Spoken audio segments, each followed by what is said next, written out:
I'd like to call the July meeting of the Rules and City Government Committee to order. Please note for the record, all committee members are present, Alderman Arnett and Alderman Savage. Approval of the minutes. Could I get a motion? Move approval of the minutes. Second. Any corrections, amendments, or additions? Hearing none. All in favor, please say aye. Aye. Aye.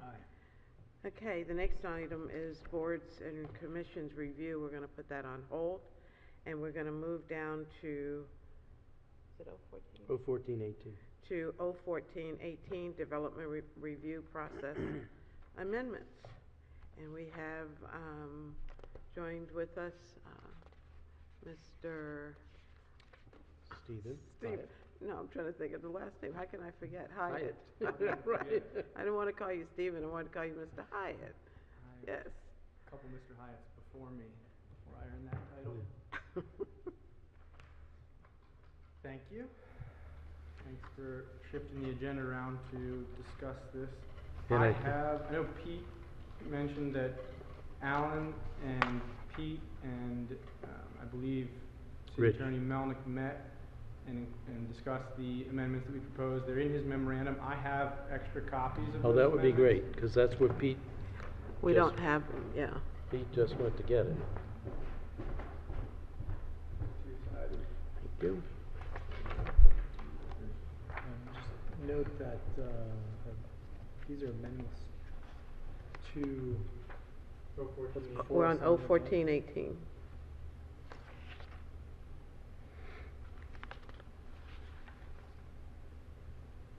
Okay, it just looks different than the one that we have in our... We don't have it. Do you have it? They were circulated back in May, and I don't think they've changed since then. Okay. These are amendments to 2018 and not to the... To 01418, Which one? and not 3517. We've Yeah. moved past that. Because we also have amendments that were recommended by Planning and Zoning and Planning Commission. They're not attached.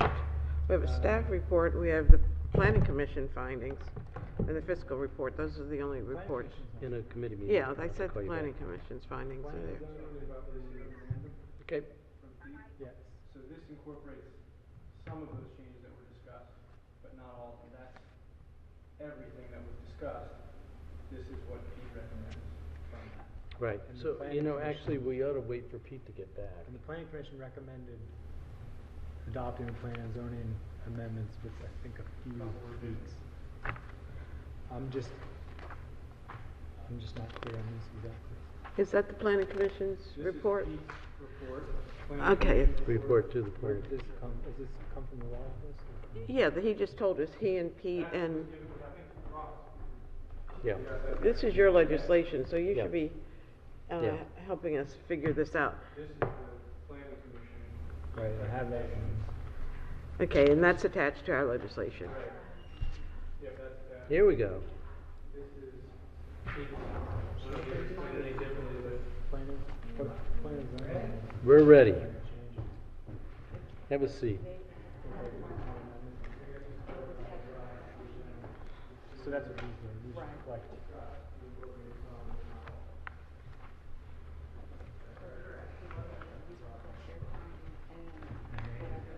It's just, Sure, of course, you're an Sit in the important seat of person.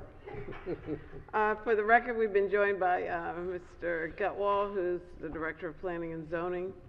Mr. Hyatt was just sharing with us the amendments, I believe, that you all came up with. Could you make sure your mic's on, please? Pete Gutwell, Director of Planning and Zoning. So what has been sent to the law office, I think Alderman Arnett, is a series of amendments which includes the Planning Commission's recommendations, the Department's recommendations, actually some of the law's recommendations for changes to the code based on pursuant to the court order. And then Mr. Hyatt, along with the law department, it made some additional amendments.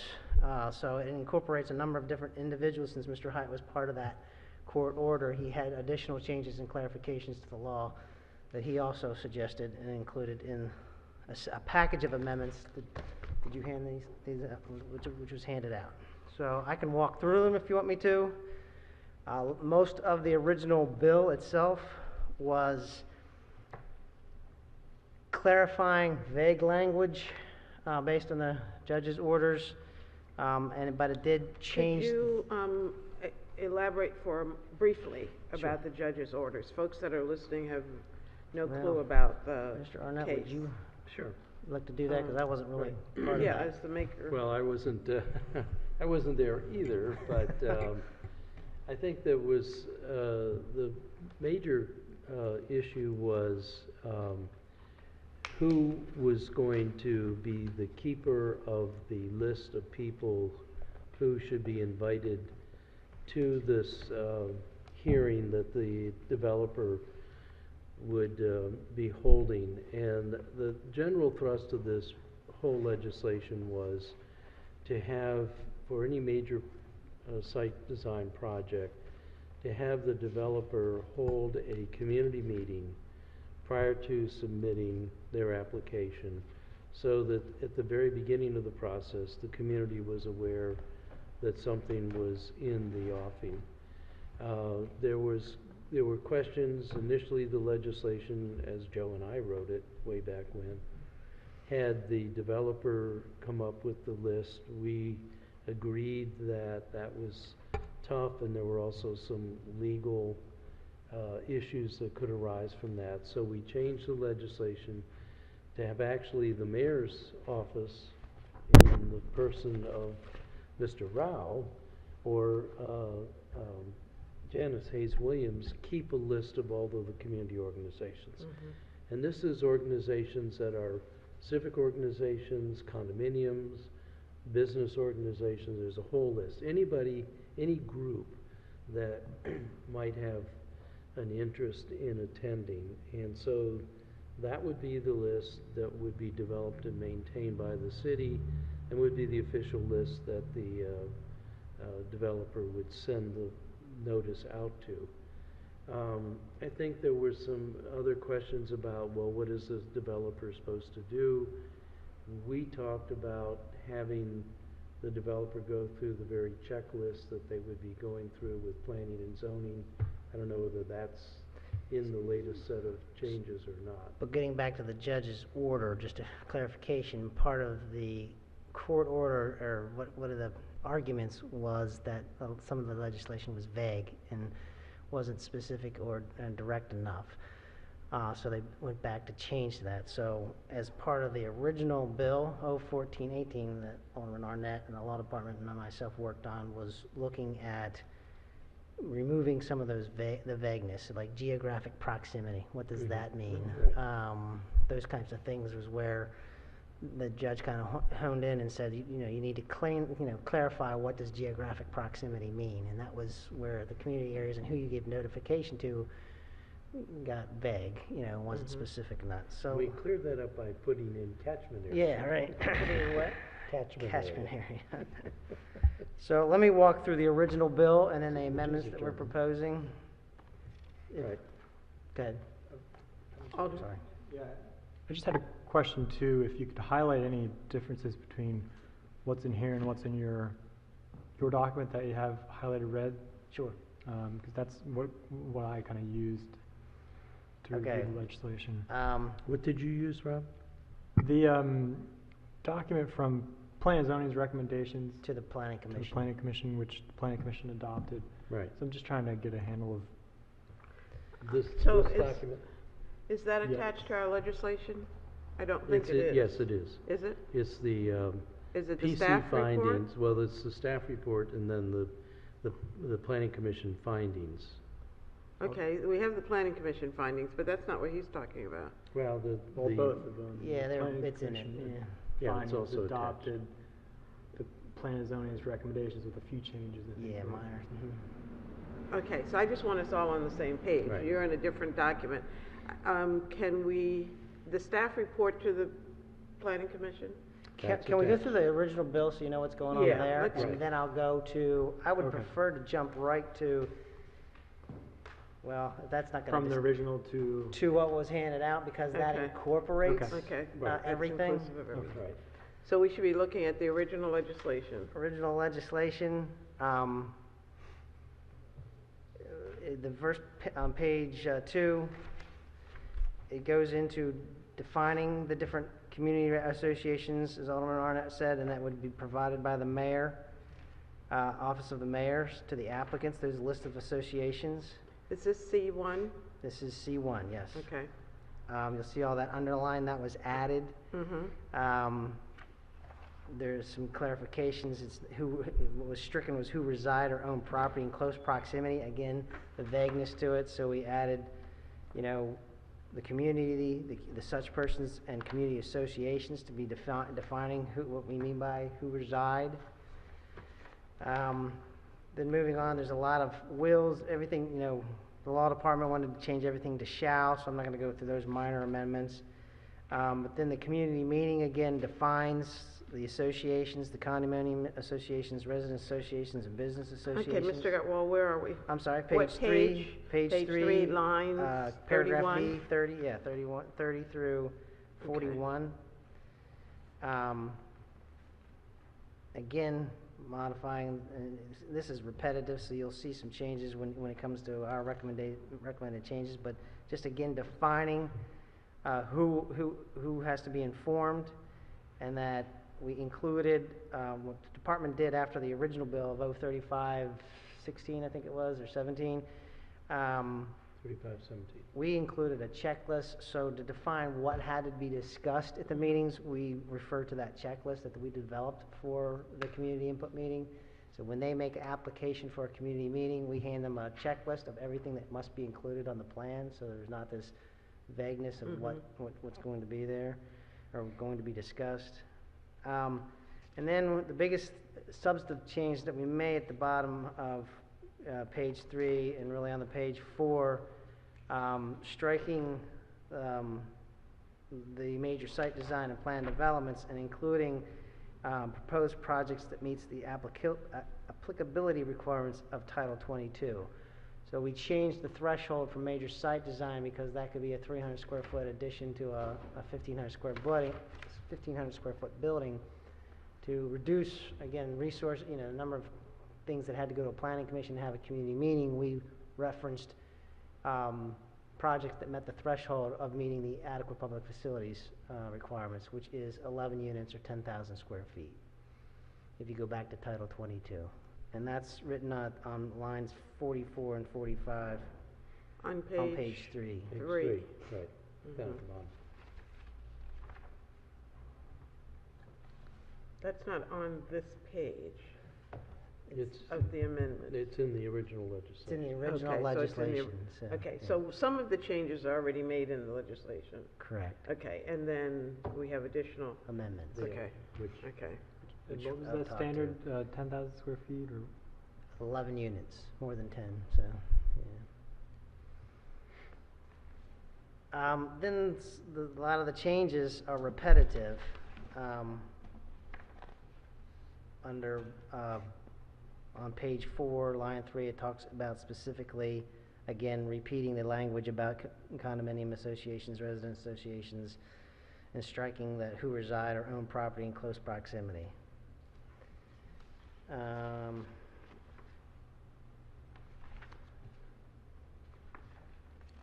must and shells until we get to page 6. And then you get to the bottom of page 6, again, under notice of budding properties.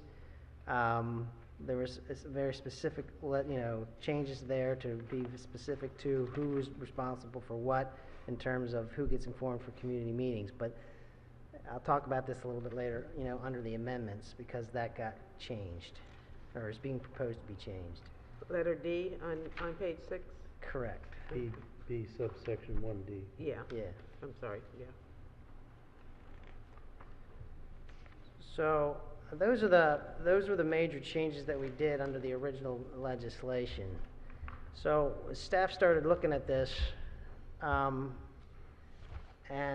realizing some of the things, and lessons learned of actually implementation of 035, and reading, going through this again, we've discovered that we could simplify the legislation basically in some aspects, and then modified in other aspects. But for the most part, Planning Commission and Department's recommendation is reorganization. It's just saying it once and referencing the section back. So if you go to, I guess the First Amendment under, do you want to go to this, or do you want to go to the planning, yeah, let's do this. If this is inclusive of everything. It's inclusive of I would rather everything, we deal yes. with one document. Is that okay with you, Rob? Yeah. So the First Amendment, as you'll see, we say in pages 2, lines 13 through 42, we're saying C. You'll see it says with the following. We just struck with the following and everything that follows it, and refer back to section 2110.0100B, community meeting. So all this is doing under this section is eliminating this language, which we incorporate, which is already incorporated under section 2110.010B of the current legislation. Mm-hmm. Okay?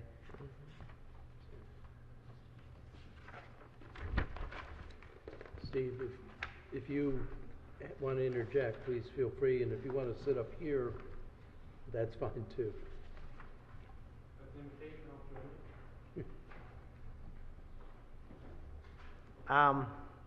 So the Second Amendment that's being proposed, again, is keeping everything under pages 3, line 31 through 40. That's currently in the code. That's the recommended legislation. But this is the Planning Commission's recommendations to add, and their contact information shall be maintained instead of provided. That was the recommendation from the Planning Commission. So it's sort of in the middle of the page here? Yeah, on Lines 30, right. yeah. Right, so, community association. I'm not seeing it. and it's in the caps letter on the amendment number 2. Page, I'm looking at the, Oh, the legislation? yeah. So it's line 31. Lines 31 through 40. Right. Okay, I see it. The list of associations shall be provided by the office of the mayor to the applicant. Okay. The planning. But you struck out to the applicant. So what got changed there, I should mention, is discuss, said address the items identified in the planning and zoning director's checklist. And then the list of associations and their contact information got added on line 41. So that should be corrected to, well, he says 31 through 40, but that looks like it's 41. And maintained by the office of the mayor. Right, so that's, this last sentence is the big But substantive change. But shall be maintained by the office of the mayor, but to the applicant has been. It's been stricken too. Stricken. Right, I guess that's just. May I ask the rationale for the mayor's office maintaining it as opposed to the planning department? Because a lot of this is more than just homeowners associations, there's business associations, and it's been historically done by the mayor's office. They have been, it hasn't been recently, but in the past, they were the ones maintaining those lists. Okay. And it's building off of that philosophy. Janice is It's, working on the list. Right. as I said in the last bill, it's a big resource issue, trying to maintain and keeping that contact information up to date. Because homeowners associations, I mean, that changes from a P.O. box to somebody's address, as president's changes and stuff like that. The contact information is very cumbersome to keep up with. But we need it for much larger purposes.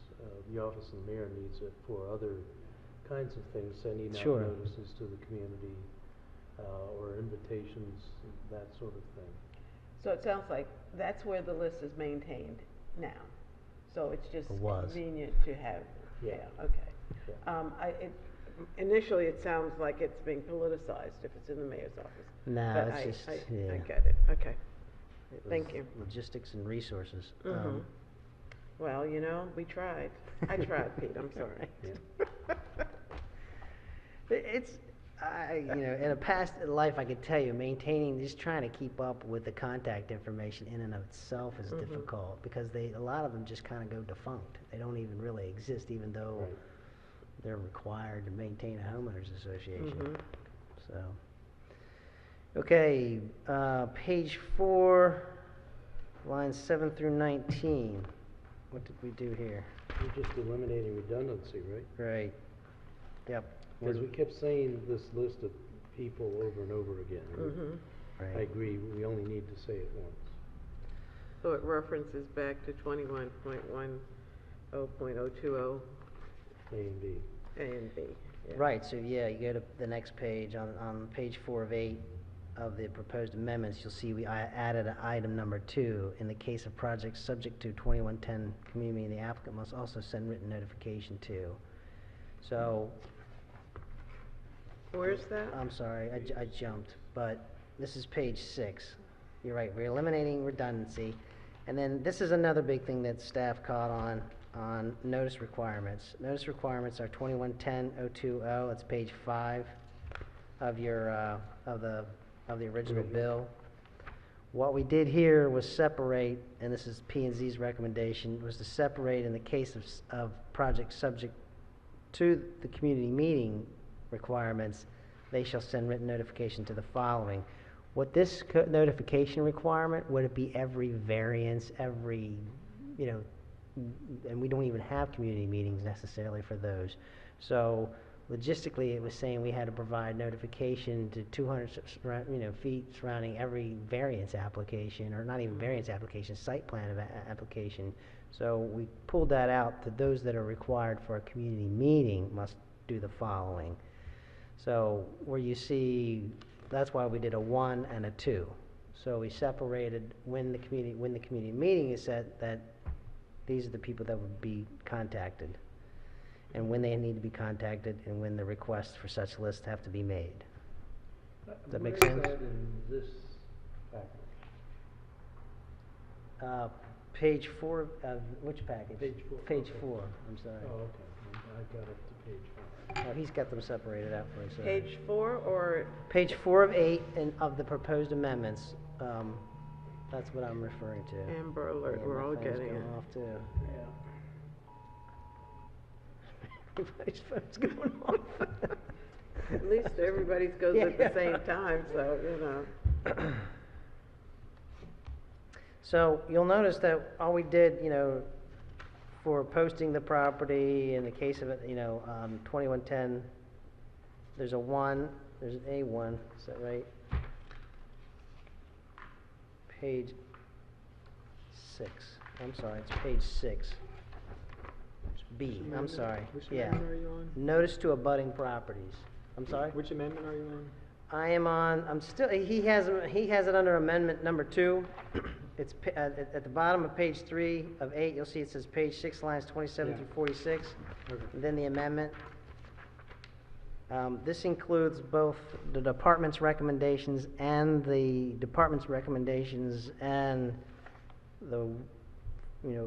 Hyatt and Law Department's recommendations included in here.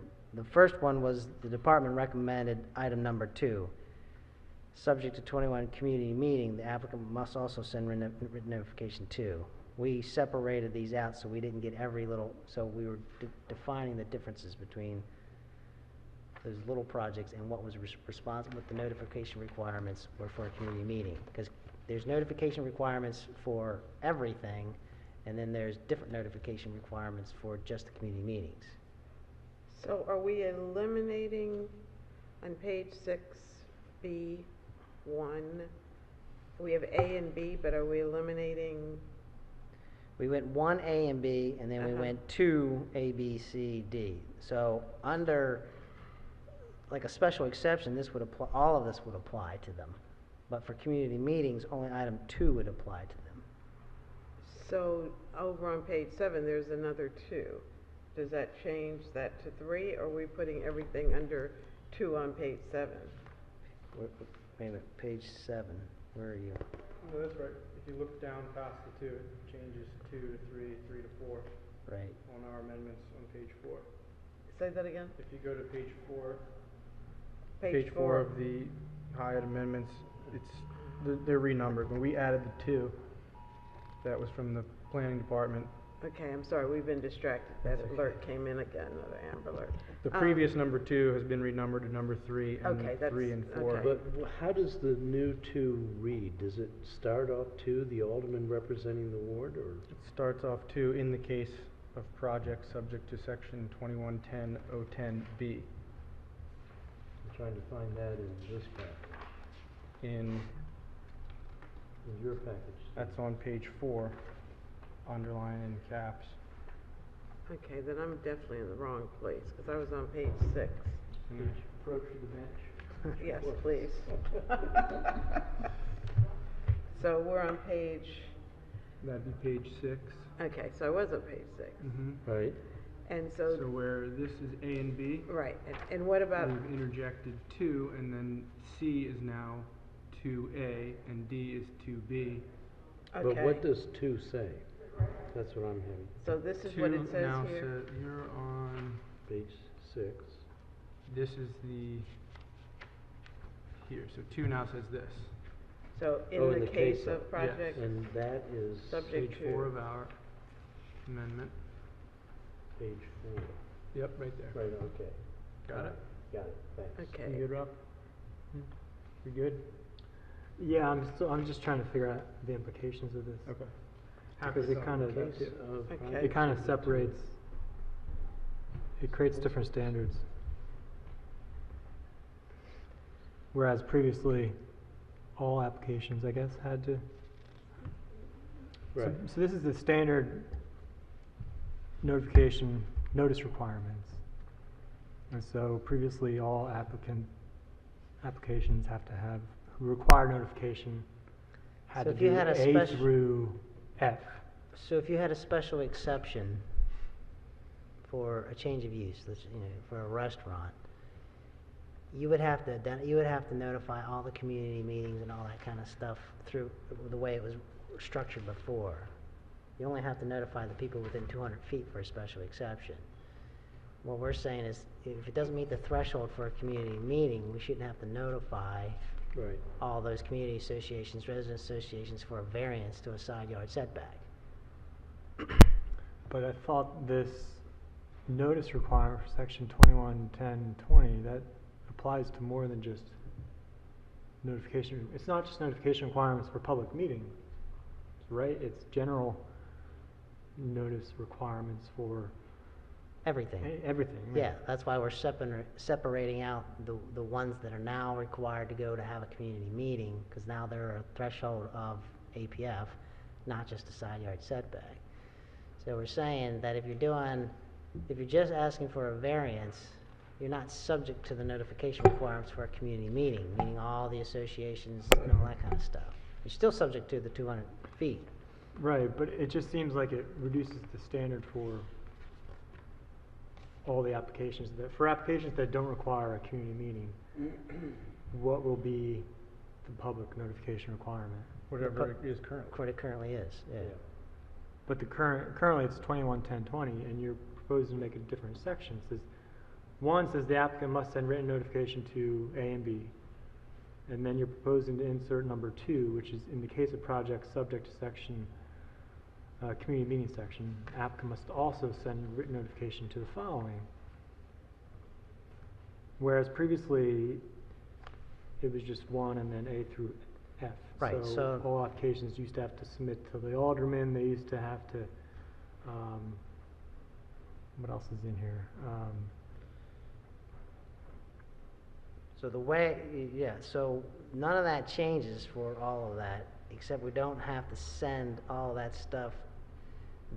The 200 feet and all that stuff is not subject to, the way I understand it, it was trying to separate all of the little Right. applications that are not subject to a community meeting. It's 1 and 2 are still applicable to everything else, but the, I know, but the rest the is. rest is just subject, I mean, the community meeting is just subject to A through D. Everything else is subject to 1 and 2 if it applies. If you Yeah, but- trigger major site design, or, Stephen, Mr. Hyatt, make sure your mic's on, please. can you hear me? Can you hear me now? If you That's trigger Rob's mic, we try to keep it major, quiet.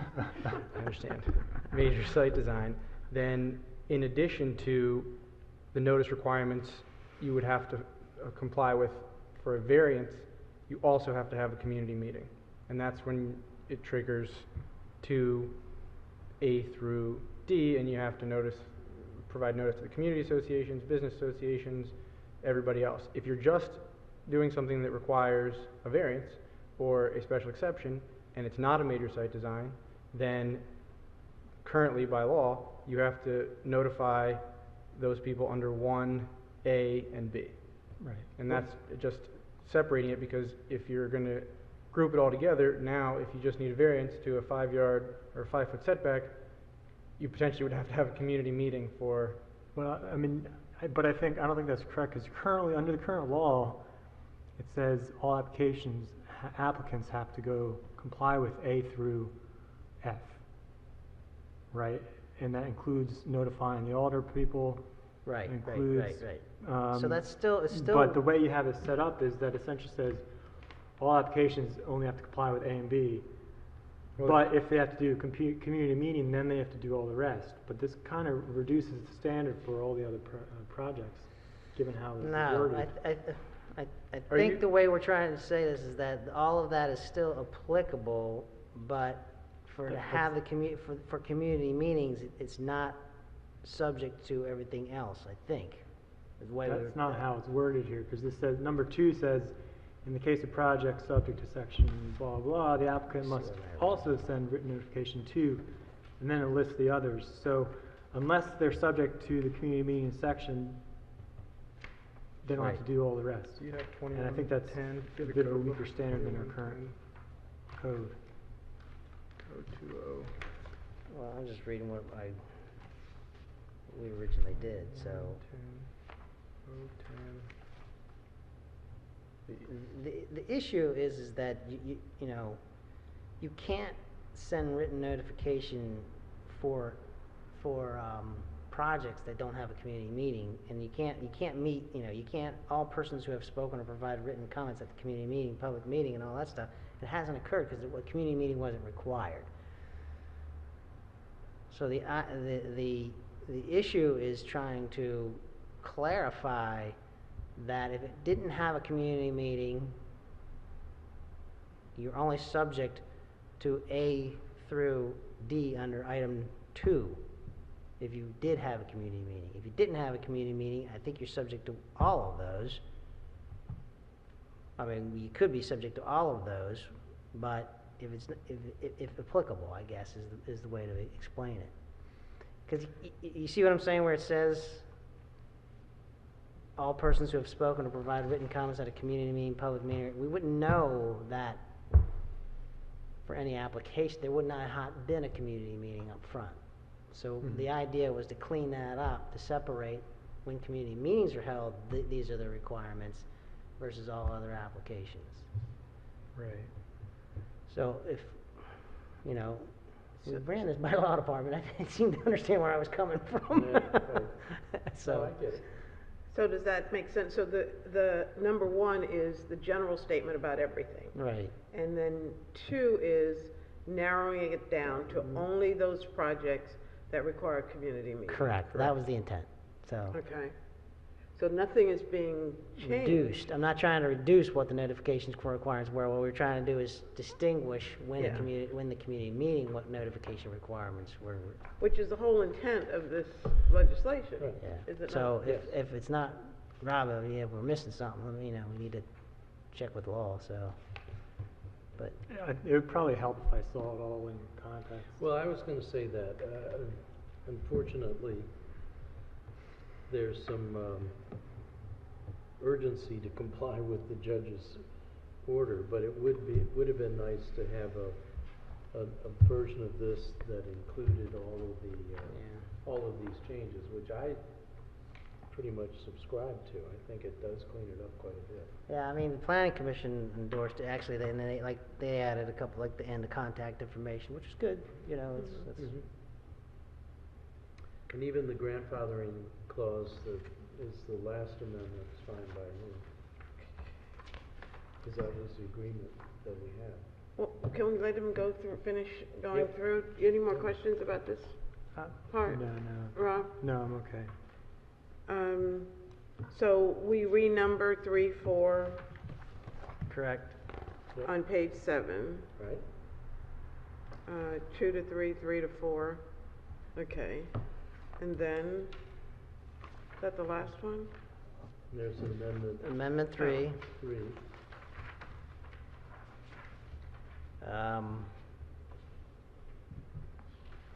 was this ours?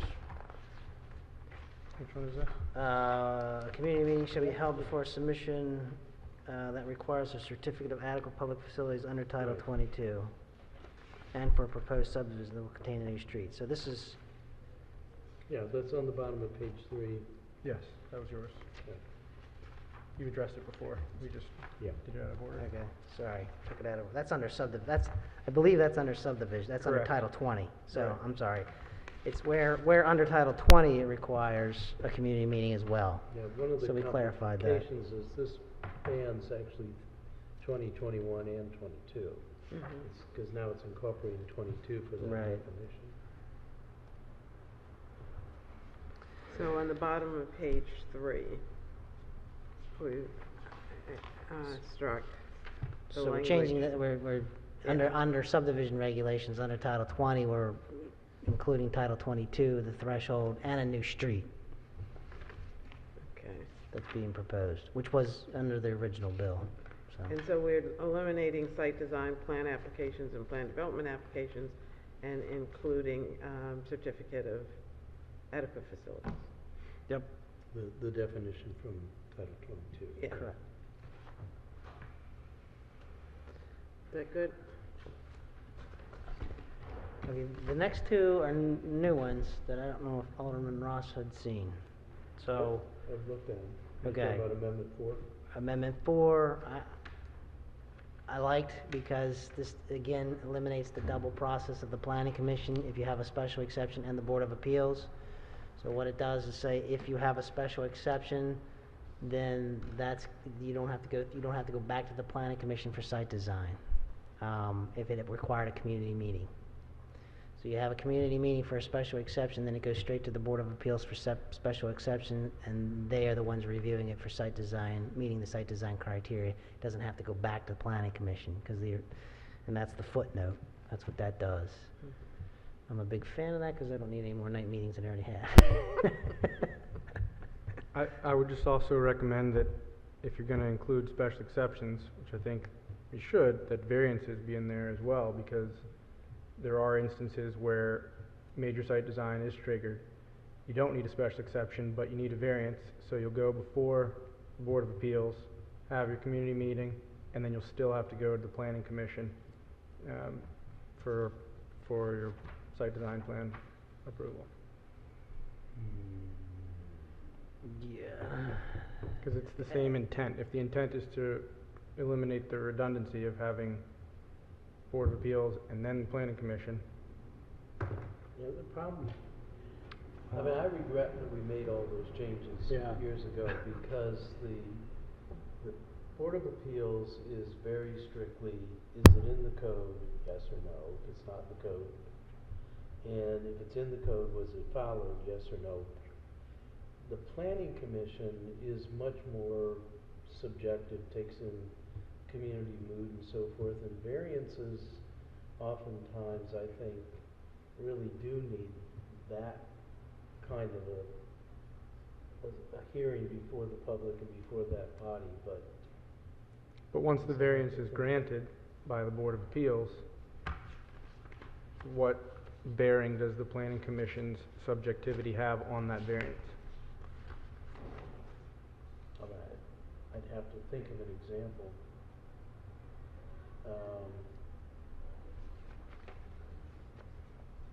I don't know, I mean. Well, we're doing one right now, Okay. 410 Route 107 Forbes Street, the Glencoe building. We obtained a variance for the setbacks, because it's a tiny lot. It's a major site design plan, Right. a new redevelopment, and no special exception, but But it right doesn't, now, but it doesn't trigger a community input meeting. it would based on- have under this law because it's a major site design plan. Right, well, we're changing And that. adequate public facilities, so why wouldn't it trigger? Well, that's why I wanted to change major site design. Well, that's for- different, so- that's the end of this conversation. But under this proposed amendments, that would not trigger a community input meeting and wouldn't, so, Would not go to the planning commission. correct. I mean, if that's the case, then Because it's not more than 10,000 square feet or it's not 11 units. So you're saying the major site design would not go to the planning commission?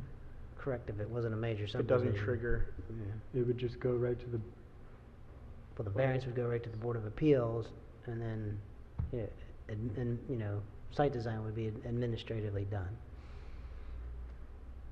For that was the whole, How it is now. Right. right. I think I recall the planning commission wanting to see major site designs. Well, I mean, they do, if it hits those thresholds. The first time 035 went through, I mean, the planning commission was eager to hear from me what, they didn't want to get the 300 square foot addition to a 1,500 square, because that 20% rule, I mean, one parking spot kicks you into a major site design.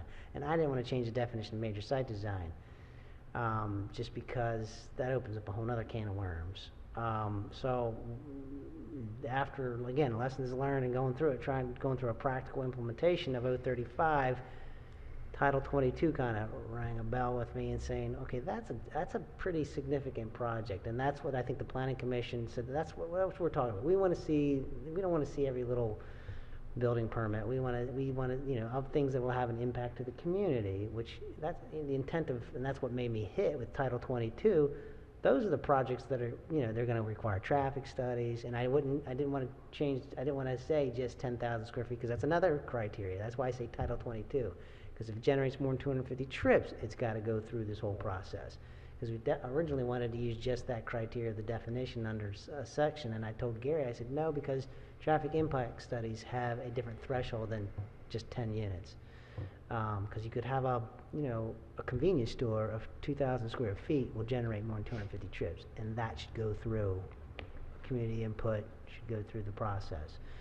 So I think they were okay with that. When we had our meeting on this, they agreed that we didn't want every little permit and project that hit major site design, but there needed to be a threshold that would have some impact on the community.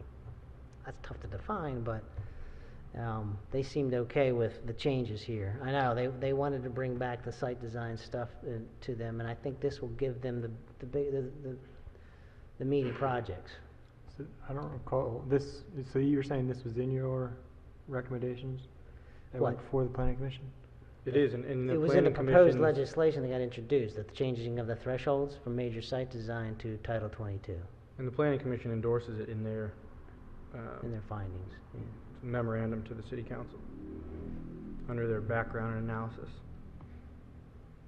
So let's get back to this. Special footnote exception or 2. variance, yeah. Do we say special exception and or variance? Shall not be I considered? think that based on Pete's explanation, I don't think you need to include variances. Okay, that's good, because we're changing so much. Yeah. All right. So where's the We can always footnote come going back. on If this? it becomes a problem, we can always come back and refine again. Sure. I'm sorry? Where's the footnote going? Footnote is under the, So it's in the for- table, there it is starts on one now. page 8. and yeah, it's a it's- sub-part of the table, but if you look under Planning Commission, there's a Okay. footnote Page 2. Yeah, I'm sorry, page I'm 7 of 8 of the Okay. amendments. It would be page 8 of the bill. Page Page 9. 9? Yeah, page Footnote 9, I'm X. The sorry. end of the Okay. summary of Right. I public thought there was meetings. a colon for some reason, and it's 2, so I get it. Right. Just can't see. Okay, So it goes under 1, on page 9? yes, Correct. right. Correct, okay. Okay, and then the last one is Amendment 5, which basically under Section 2 says that anything that's already in the pipeline goes under the old rules, and anything that comes in after the date of passage would go under these new rules. Correct. Correct. I Which know again is 35, what we had promised all right, along. it had grandfathering in it before, we just Right. So what basically does added it this back in. mean? What'd you Any- promise? This means if any application, this is near and dear to Rob's heart. Yes. 'Cause, this means if they have an application in and under review, that it's grandfathered from these requirements. And we're not making them go back through the community input meeting and notify everybody once they've already applied it. So they're in the process. They're in the process. So how does that impact you, Rob? I mean, for me, the thing that prompted this was the shopping center, and God knows they had 1 million community, and they did it the right way, which I always give them credit for. But is there another project that, I don't even have a specific project in mind. No, but I'm only I making a just- joke because of his other legislation, Yeah. you know, this was a topic of conversation. Yeah, I just think this is worded too broadly. I think you need to have a specific cutoff. We've had this problem years ago. I think back when I worked for the city, there was like, what is considered, which application? You say, basically? any development application is submitted. I mean, what does that mean? Concept? Does that mean preliminary? Is that site design? I mean, where exactly in the process? This would be anything that was subject to certificate of adequacy. So that's what this whole bill associates, anything that is required to do APF. So if they have So an application for an APF Certific- certification. Mhm. And when So does They that? do that at site plan, they do that when they submit gets that at the submitted same with the time. site plan? Yeah, we require them to submit their certificate of adequacy, or request for certificate of adequacy at the time they submit their application for site design. Or, So you know, we would know in the plan update development or list- whatever, yeah. The update list you give the Environmental Matters Committee, we would know Mm-hmm. who these are from them. Well, yeah, I mean, we did go over this with the environmental because we can have the supply retroactively according to state law. We're a late vesting state, which means until we actually build and put something in the ground, we can change the rules. That's been held up in court repeatedly. Right. So, Yeah, you know. That defeats I'm the not purpose arguing of that, it's, grandfathering. you know, it's, you know. No, but I think you could apply standards to say if something, if somebody has a certificate of APF but hasn't done anything with, hasn't actually built anything in the past 2 years, submit them, maybe get a new application. The issue right now is that of these applications, most of them, you know, as the planning commission said, had language in the last bill to give me discretion to say, well, whether they met the intent of the law or not. And I didn't like that at all either, but most of the major projects I do outreach anyways. I encourage it. I'm telling you right now, when we were in the middle of all this, I'm telling them to go meet with the communities. I don't know whether this is going to apply to you or not, but I would do it anyways. Therefore, we can say you met the intent. The issue right now is contacting all those associations and stuff, because we really don't have a good list. And of the 2 projects that we put them through this process, you know, Godspeed, you know, I guess you got it right. And some of that's on us because Janice sent out a request to all of us to update in our wards. I mean, Tyler Heights was one of them, and they used the Board of Education used their contact list, and we said, yeah, that works. It's probably better than anything we had, you know? Yeah. So, Well, have you looked at, when's the last time you've seen Janice's list? the only thing I've ever seen is the email you put around, so I haven't seen Janice's list, so Yeah. I've I seen don't your know. email I mean, list, so. We can ask Susie. I know the cities had a list even before that. Plan and zoning used to have. But the contact information was wrong, because Yeah, but we you tried could- it, and it yeah. wasn't, It can be. the contact tricky. information was incorrect, so. Well, so now there'll be, if this legislation passes, there's going to be a renewed emphasis that we make sure that in our ward, all of these kinds of organizations are on the list and the most current. I can tell you who in all of my organizations, who the people are, except for maybe the Parkwood Association. I'd have to figure out who that is. Parkwood? Yeah. Where's Where, that's where, John Harrison and, Frank Beebe live? Frank Beeble's, yeah, it's on Back Creek. yeah. It's a small, Susie, could you, Yes. Ms. Smith, could you please turn on the mic? yeah, we were talking, this legislation requires that the mayor's office keep an up-to-date list of businesses associated, blah, blah, blah. So we were just talking about the fact that Janice had sent out a list, a request to all of us with the list to help get it up to date. If this legislation passes, there's a strong legal reason why we need to do it, because if there's a public hearing and somebody didn't get invited, they're gonna squawk, and that's, the developers are worried they're gonna get dragged into suits. I understand that. So they put the onus back on us per Puts this the onus legislation. on the city. Right. Is there any way to share that responsibility and amend it so that we ask people to advise the mayor's office if they want to be? So that, Because there's, idea. you know, I think I heard you say that addresses were wrong. The problem, and that's going to be a continuing problem, it's a list that will never really be completely up to date. And we're talking about different sections of the city.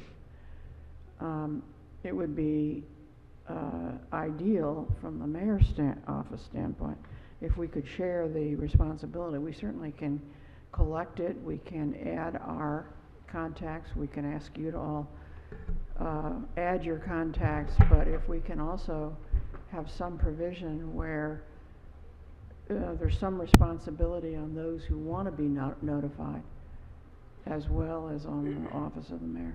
But who do you wanna share it with?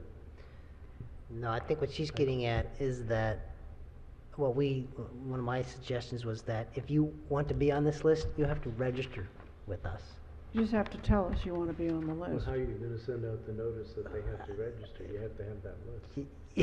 Well, You kind of put it out there that. This The sounds list- like a little Orly story.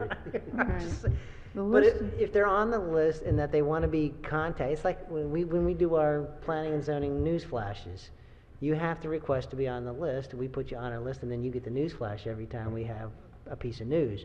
It would be a similar type of process that they would have to, the community associations and business associations would have to annually provide the information to the office of a mayor, and if you're not, Right. and you didn't get notified, did you register? and we do Kind of keep, thing. of course, community lists, but as you said from the beginning, there's a legal status to this now, Right. where if we had to say that legally you've been notified or not, or legally we met our responsibility or not, as for the city, that is going to be a hard kind of standard to meet. But if we, take the responsibility, which we're happy to do, of keeping the lists by ward or something like that, but have some amendment that says that there's some obligation for those people who want to be notified about development. I mean, this only affects now the development process, before the planning and all the rest of it, as I understand it. I guess I mean, perhaps, I think that might need to be a separate action, because I also think the community list has a much broader application than just this. But, we're trying to get this passed. right. I'd rather come back and figure out how we're gonna work that logistically. You could also amend to hold the city harmless if somebody's left out by accident, so Well, that there's I no kinda recourse. like your idea of having a registry and that people have to be proactive to get on it, but I'm not sure, you'd still have to get notice to people that there is a registry and how they go about it, and then you're gonna have to let them know that there's an onus on them if they have an election and they have a new contact person, whether it's the president of the Yeah, right. organization or Right now. whoever, that they need to update it. Right.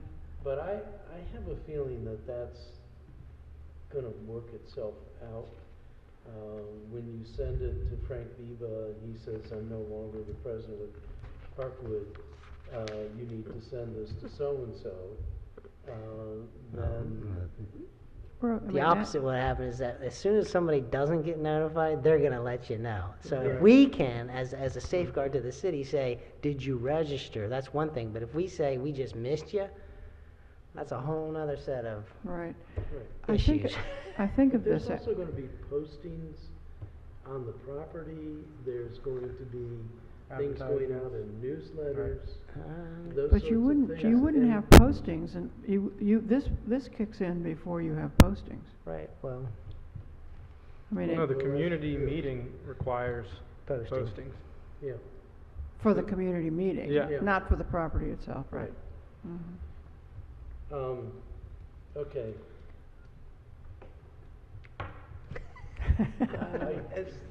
As the sponsor of this legislation, do you want to move these amendments?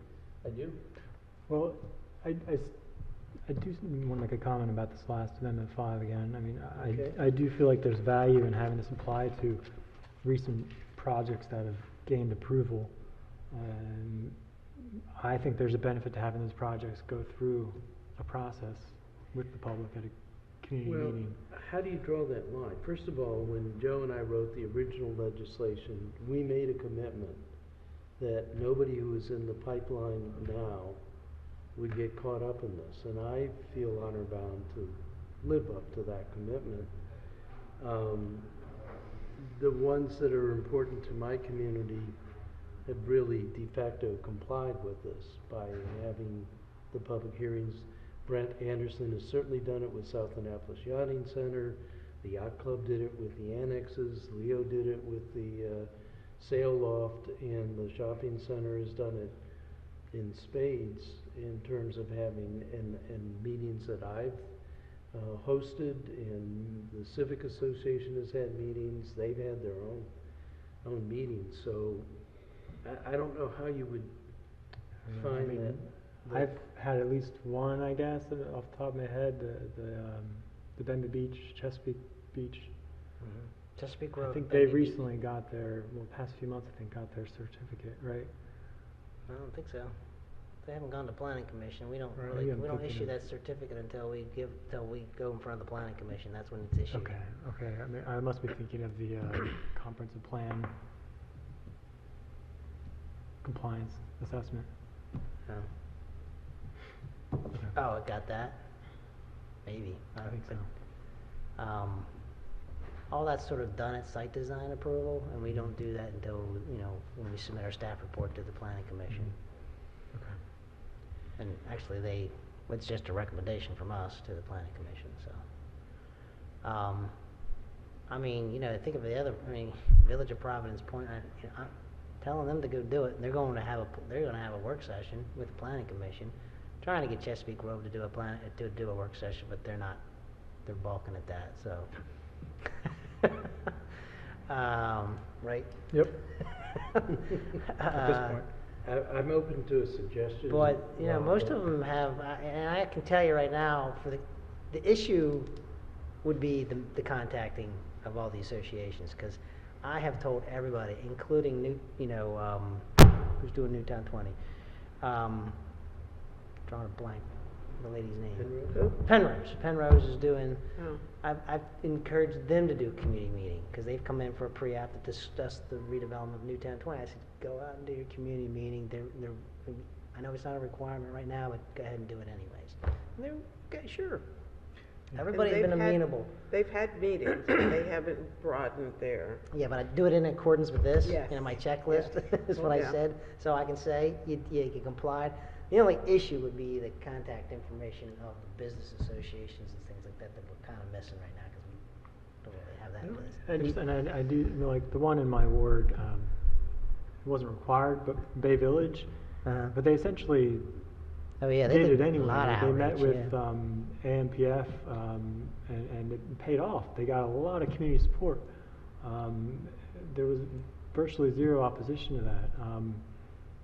So I think it's beneficial for these projects to go through this.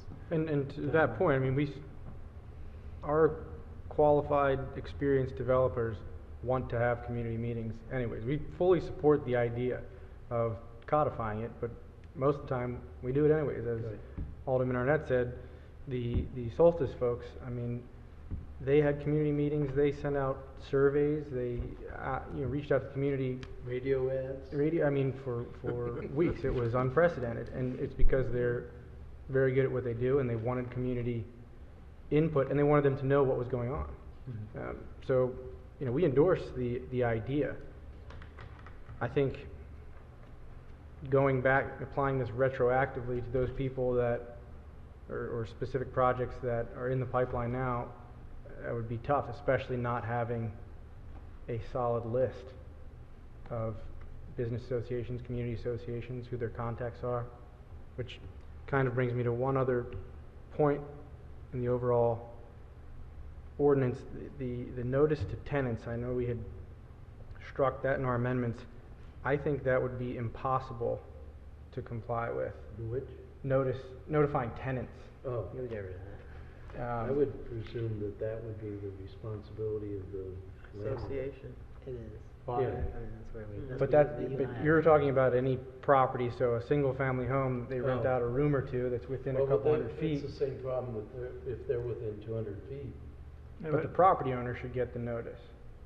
Yeah. And if they want to notify their tenant, that's fine. No, But, I think you should be notifying the tenant too. I mean, but how do you maintain a list of all the tenants when there's subleases? That's I don't think you impossible. need- I mean, I'm looking at like Rockville, for an example, and they require deliver the notice by hand delivery or first class mail.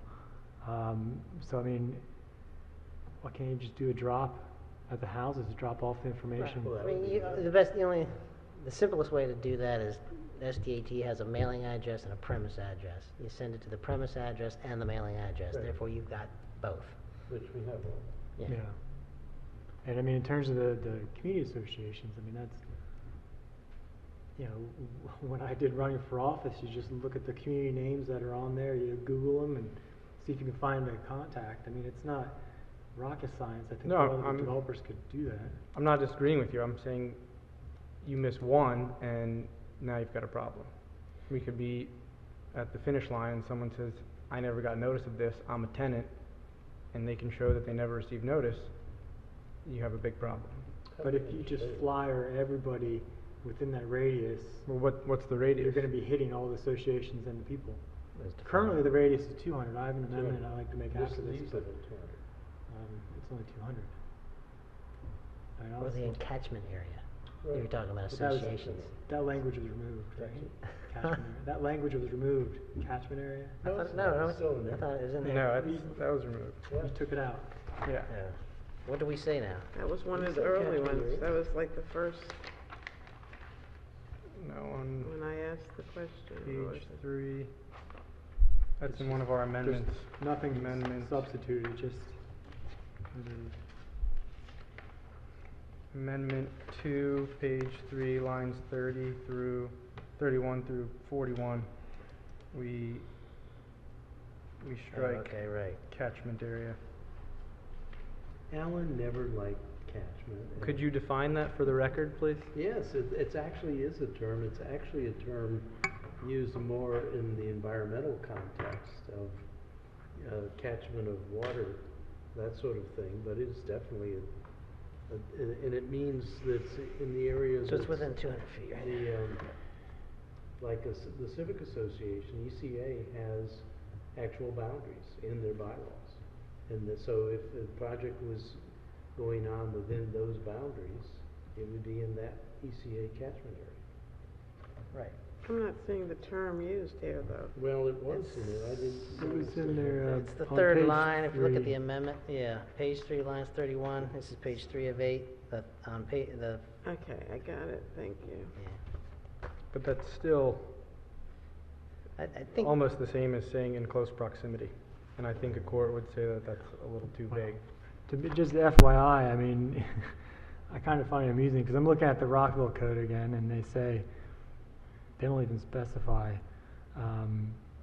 they just say, mail your notice to civic associations, homeowners associations within 500 feet of the boundaries. That's it. There's Right. no That's what we're list that saying they with the have to 200 develop. feet, yeah. So I mean, I guess this could be challenged using the same case, but theirs was pretty vague to begin with.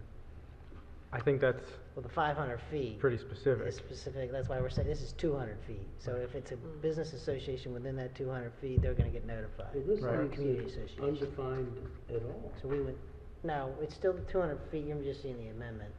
It's still 200 feet. It's the 200 feet is applied, Right. if I recall, because that was the conversation between the attorneys. Does this say, looking at the list of amendments, page 3, line 31-40, community associations, including but not limited to homeowner, condominium residents, business associations, period? Is that meant to end that sentence there? Right. Well, how would you know who to notify and who not to notify them? That would mean you'd need to notify all community homeowners, business No, associations. because if you go to you page have to 3 read of it the in code, conjunction page with- 3 of the legislation,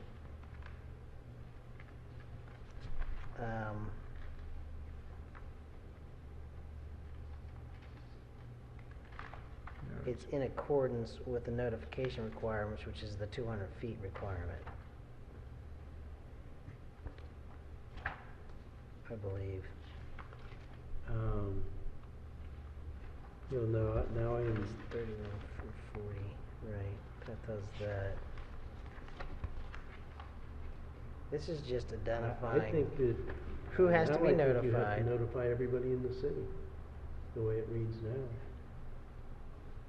No, it's read in conjunction with who the applicant must send notice to. That's on 2110-020 B1, and it lists, and it says property owners and tenants within 200 feet of each property, and it defines the 200 feet Right. in that section. So, yeah, that's Well, my understanding. So that's So just does- listing who's required and who you're required to notify.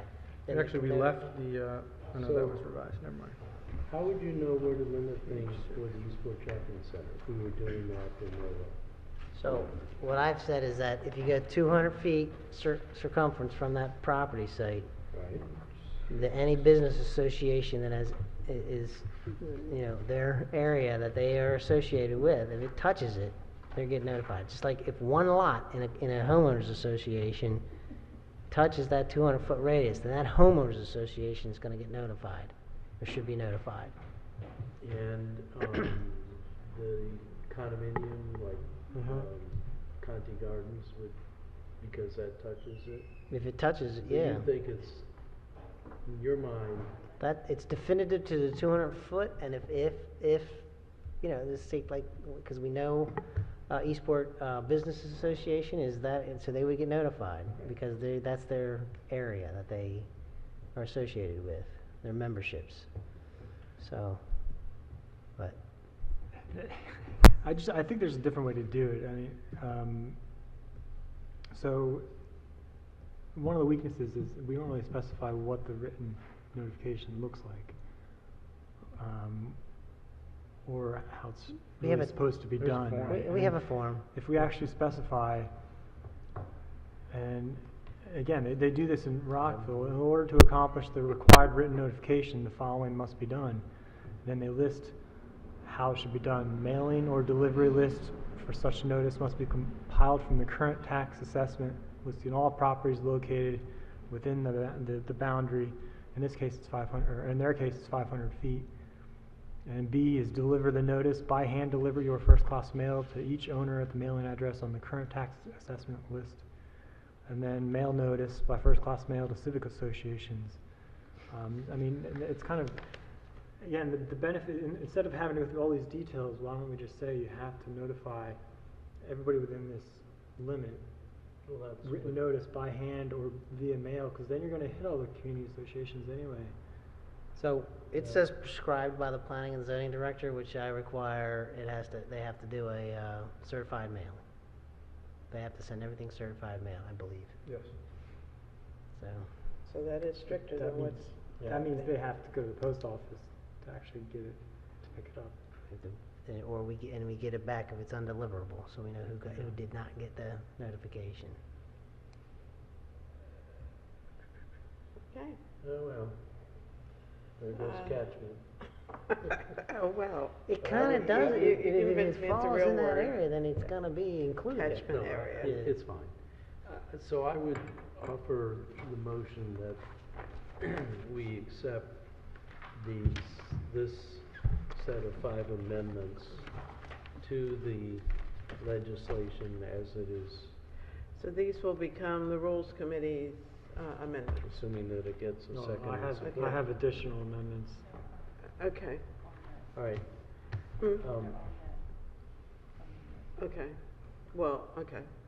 And I would also recommend, once we get through, that we get, for the benefit of our colleagues, a Clean copy. a copy, yeah, with all of these amendments incorporated in it, so that they. I gave it to Jacqueline, I thought so she should, Well, just, because I think. she was gonna talk to you about being the sponsor of You those. being the sponsor? I am Of those the amendments. sponsor, No, I meant of the amendments. Oh, Okay. I was hoping the Rules Committee would be the sponsor of those yeah, I was amendments. hoping so Okay. too. Okay.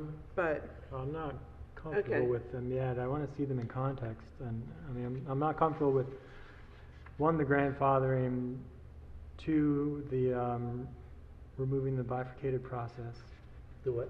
removing the bifurcated process, Special exception. special exception, and then three,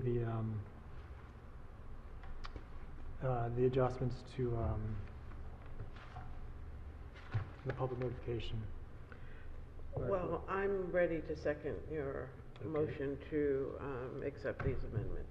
All right. And we can work out whether you're the sponsor or the committee. Well, no, so I want to ask, Rob, how do you see us proceeding with your 3 areas where you're not comfortable? Well, I want to see it in overall in context, so I can, because I think that'll help address my concern with, because I'm still concerned about the overall public notification process being weakened in section 21.10.20. On page 4 of their amendments, the number 2, I'm still not following. Yeah, I understand why you're doing it, but I think there's an unintended consequence which reduces that section of code's Okay. standards. Well, if, I you think mean, there's from a different legislative, wording. you understand what the intent was? Yes, I do, okay. and I agree with the intent, but I'm worried that there's gonna be a consequence. So Gotcha. I'm not gonna support it until I get that worked out. All right, well, let me say this. We already did 03517. We're hoping to do 01418. I'm not sure we have it perfect yet, and that means there can be an 09918 if we get into this, or 19, that will further clarify it. But I really hate to let the perfect be the enemy of the good here. We're trying to move this forward. We're trying to relieve ourselves of the injunction, and so I would ask your indulgence to, unless you have some specific fixes right now, that we let this move forward and get on the council agenda for July. But it's a request. That's obviously not a. Well, you don't need my Pardon? vote, you don't need my vote to get it. No, I know that, Through but the I don't committee. like to do that. I hate to bulldoze things if we don't have to. You said you had some other Oh. amendments? I do have some other amendments. Do you want those separately? Well, no, let's finish what we're doing here first Yeah. before we take up other amendments. Right. And I don't think we're bulldozing anything, really. We have the planning director here, and the law department has worked on these also. So I think they have some legitimacy. Rob has some issues with them, as he has a right to do. Yeah. But I'd like to take a vote on amending these 5 amendments to 01418. Okay, so all in favor, please say aye. Aye. Aye. Opposed? Nay. Okay. Okay. Rob, I'll work with you, and we can, propose amendments at the council meeting, Yeah. so. And if you have amendments now you want to present, Yeah, now's the time. yeah, okay. All right. Did you Let send me them to us ahead of Bring time? that up. No, they're not too complicated though. Can I make a interjection here? We've got other people waiting that I don't think we're gonna get to today. Well, I do want Will to speak to the plan for the boards and commissions. I can Right. wait. So if we want to stop this for a moment, if you guys don't mind. Well, Um, we have a high-priced lawyer here, though, on somebody's meter. I mean, how you said your amendments are not, first of all, do we have them? No. Okay, can you send them to us? Yeah. Look, we're gonna have another meeting of this committee next week, right? Right. Can we reopen this next week? Well, we can put it back on the We'll get a agenda. clean, yeah, and- we'll get a clean interleave version, you'll have a Okay. chance to And think then I'll- about it. Yeah, that works Okay. better. And then I'll But send we've my- already made the decision Right. about these amendments, Right. so we can Right. consider other amendments. All right, Madam Chair, are you saying we are not going to do O2518 today? No, I didn't say that. nope, We were just gonna We're move just the trying to- agenda to give we're Will trying an to move out of opportunity this to. Okay. all right, So so, you're going to, so if We you're were, can I, comfortable- wait a minute. We were just trying to move Will up on the agenda. yeah, okay. Because I know he's got another meeting, as we all do, Right. at 6 o'clock. So yes, we will try to get to it. I think we're gonna postpone action on these amendments That's until fine. the meeting next week. Okay, so you want Will? Okay, Okay. so we're ready to go back to the agenda. And, Yeah. So, so- Mr. Hyatt, is that good for you to return next week? That's fine, yep. Somebody will be here, and I thank you for All right. pushing us up in the agenda today. Yeah, not that we did it quickly. Yep. Mr. Rao, boards and commissions, where are we with those? And earlier we had asked about a list to delineate,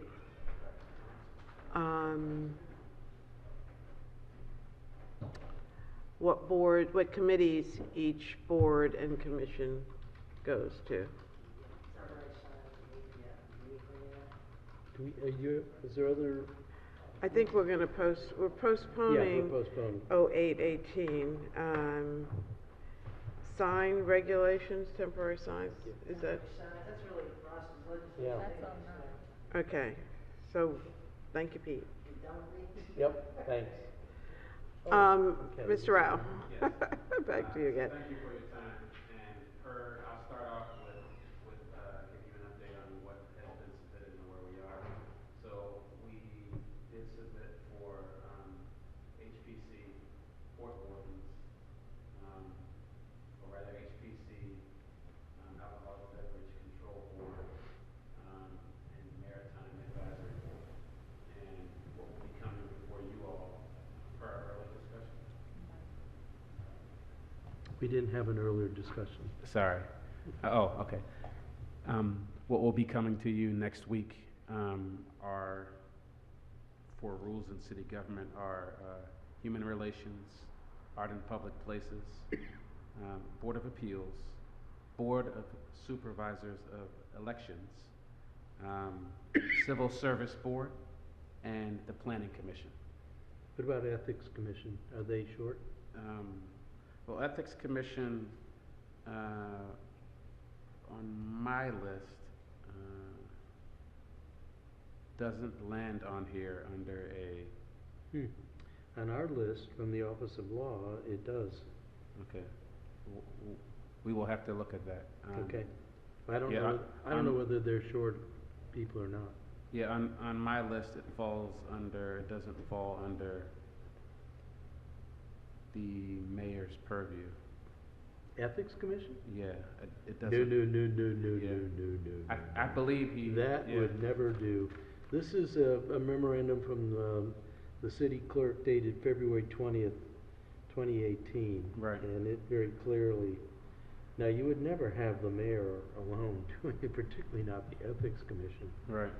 So if they're short, that should also be coming to us. Okay.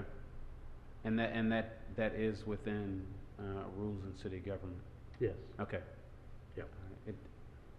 So on the document that you all have attached, that we referenced earlier, it's not on there. So I'll add it on there, just. Okay. Yeah, you might want to get this from Regina. As I say, it's dated February 20th, Okay, 2018. thank you. So, you have appointments for all of these positions? All these vacancies is what I'm, For all the All ones of that I'll that be you giving to mentioned. you all next week, you mean? yes. We have a list, yeah, and, the list just needs to be tweaked before we submit them to Takia and then to you all. Okay. And we agreed that would be done before the end of this week. Okay, and they will have gone through the mayor's, across the mayor's desk for, Yes, ma'am. all appropriate signatures. Yes, ma'am. Okay. Great. Then we will let you know as soon as we set the date. Hopefully we'll do that today. Okay. Okay. Anything? No, Else? sorry you had to wait through all of that. Oh, no, it's perfectly fine. Thank Okay. you. Thank you All all for right. getting to it. Thank you. Okay.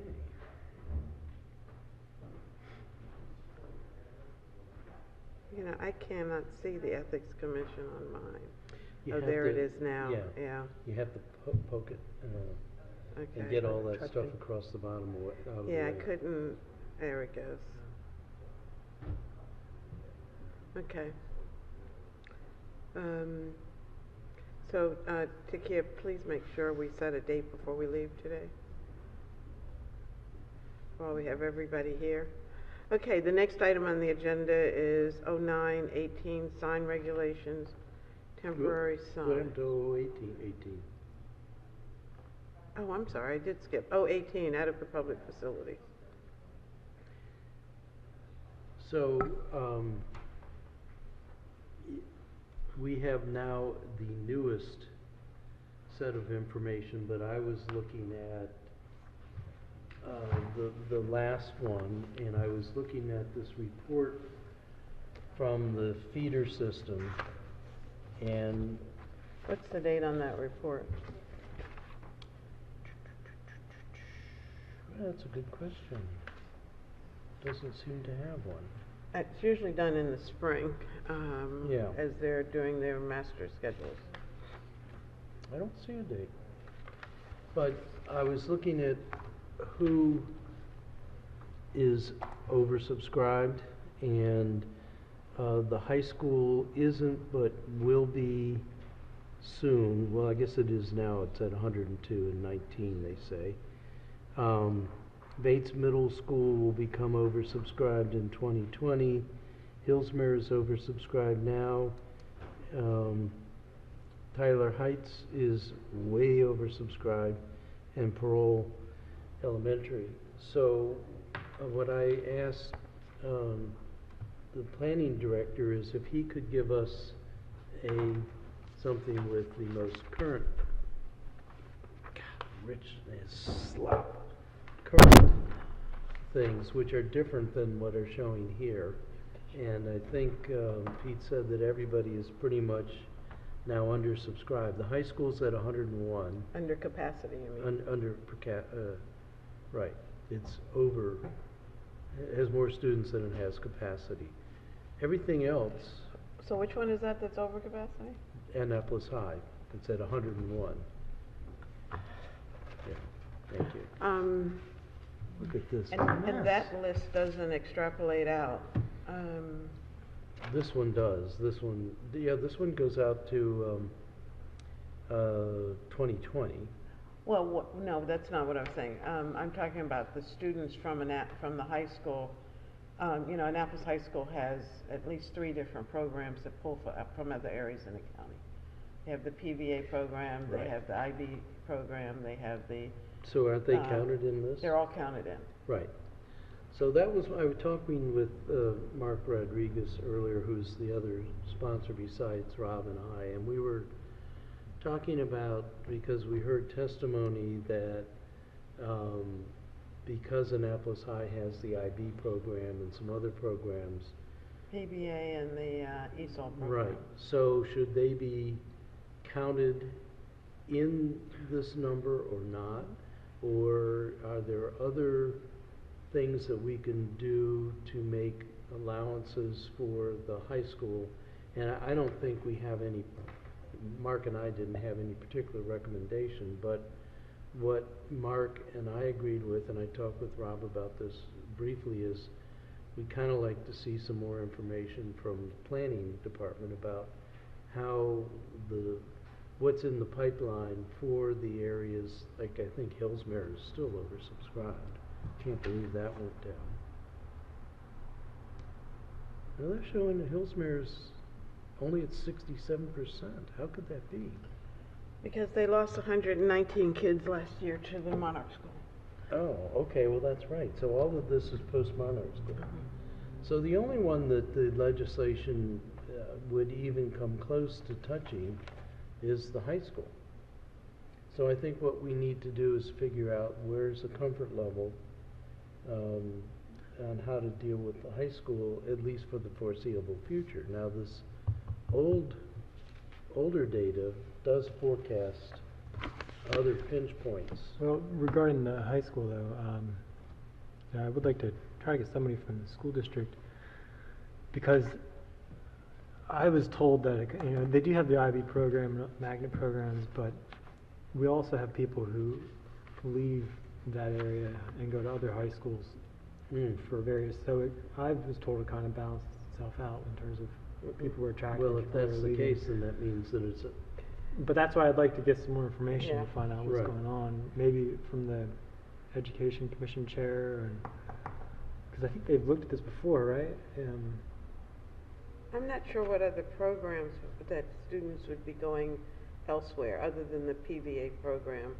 If a certain program is not offered at Annapolis, those kids would be going to Broad Neck. Takia, did you? South River. Oh, the vocational kids. Vocational, and they have that STEM program. The STEM at South River also. So there are a couple of programs, but those are handfuls of kids in both cases, I believe.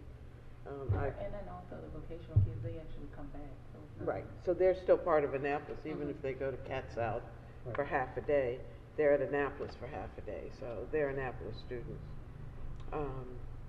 I also spoke to the mayor earlier, and remember the developer that was working on workforce housing that spoke to us when we had the public hearing on this? And I wanted to find out where that was. I think it's important to understand what's in the pipeline, what's going to get impacted. Are some things, I know you and I think Mark also strongly support getting workforce housing, and I'd hate to upset the apple cart. On the other hand, for me, the overall thing here is we really need to get the pressure, and I hope from developers as well as from us on the school board, to get their capacity up to the demands. Well, you know, we need to do a better job, really. There wasn't a lot of rallying from this council to help Tyler Heights. You know, Tyler Heights should be not renovated, it should be a brand new school. Right. And we didn't do our part. Well, we did. Well, no, we didn't, because we didn't rally, enough to get them to do the right thing for Tyler Heights. You mean as far as building a new school? As far as building a new school. Right. You know, Tyler Heights got bumped down the list. It was number 2, then it was number 5, and Shue got his new high school, and Tyler Heights is still struggling. And what are we doing? So, you know, we can't. Yeah. Well, I think the school district, Tyler Heights is, I think, at around 100% right now, right? It's But, 130. Georgetown, 130, Georgetown, 43 They or did something. get some relief. but Georgetown Yeah. East has a lot of capacity. They're only Well, at so 40 77. some. They really don't anymore, because they've moved kids up to Yeah, there's- Georgetown East from. I know, but they're still Tower Heights. somewhere around 50, last I looked, 50 or 60%, if that. capacity, so, I mean, I think the district should be looking at separating the kids out a little more. Well, but Sheila, you're right. We need to make, and that's why, Rob, you were suggesting that we get, Tricia to come to our meeting and plot a way that we can get the council more fully behind pushing, along with the Education Commission, pushing the school board and pushing the county executive. Well, I think you're going to be having the Crofton High School that's getting built right now, I think. I imagine that's going to help with the high school capacity issue. It's gonna help South River, and it's gonna help Arundel that's at capacity, and Old Mill that's at capacity. It won't help our schools. It won't. It's a North or West County school, so Old Mill is at capacity or over capacity now. So is Arundel. Arundel has been for a number of years, which has been the complaint. And then Meade, of course. I'm not sure where Meade is. Their students are going to Arundel, that's why They what? most of their students go to Arundel. Go to Arundel. No one So wants they've to see shuffled that. those kids around in the West County. But that's not gonna relieve Annapolis. That's gonna relieve West County's overcrowding. But these numbers look pretty good. Yeah, they do, except for the high school. And that's at 101%. Right, which is pretty close. Yeah, that's, the state doesn't even see that as overcrowding. And there's no indication as to which kids actually leave during the course of the day. There's an awful lot of kids that aren't there for the full day. Seniors come for one English class, and they're out of there. And I've been there in the mornings to see the exodus, because the first time I saw it, it's like, where are all these kids going? And they're done for the day. So there are all kinds of factors that need to be in consideration. Every other day schedule. Hmm? Every other day schedule as well. Yeah, on the A-Day, B-Day schedule. That's another nightmare, but that's just my opinion. So if this is postponed, it's going to go on September agenda? Do we want to Yeah, try to get some, postponed because do we want to try to get some people to? Well, and I'd like to hear from the law department, because when this legislation was originally written, I think numbers that were used were arbitrary. We can't find anything that would codify the numbers that Alderman Cordell put in the legislation. Well, he didn't do anything with schools. Hmm? He didn't do anything with schools. No, but he did. Oh, you're talking about the other, like the 3.2. Police, yes. Yes. So. Well, he let us. Okay, who's that? Thanks, Alderman. So anyway, I would entertain a motion to postpone action on 08-18 until we get better information from the schools, as well as acknowledgement of what projects are in the pipeline Right. So that's going to impact these schools. We need planning and zoning. We need the Education Commission. It'd be nice if we could get Alex or somebody like that from the I'm school sure we board can get here. Alex. Well, yeah, can we put some concrete requests, just because I want to, as one of the sponsors, I'd like to see this keep moving. So if we could, I'm okay with postponing it as long as we have a schedule that we want to try to stick to and know what we need to see in order to make a decision. Well, I think the Alderman just gave us a good list, and I'm sure I'll make Taki it is as a keeping motion. track of what we're saying here. So we want Alex Agnovich from Anne Arundel County Public Schools. We want Pete Gutwall from Planning and Zoning, and we want Trish Irving from the Education Commission. And Steve Shue. And Steve Shue, the county executive, because we want our school number one on the list. And Rich Melnick, I think, should be Right, part of the Office of Law, discussion, right. city attorney. Yep. Now that's kind of broadening it a little to more all of the APF with getting back into the police number, but we do have to do that at some point, because right now we're just it has no meaning, because we've never been close to the 3.2 number. I know.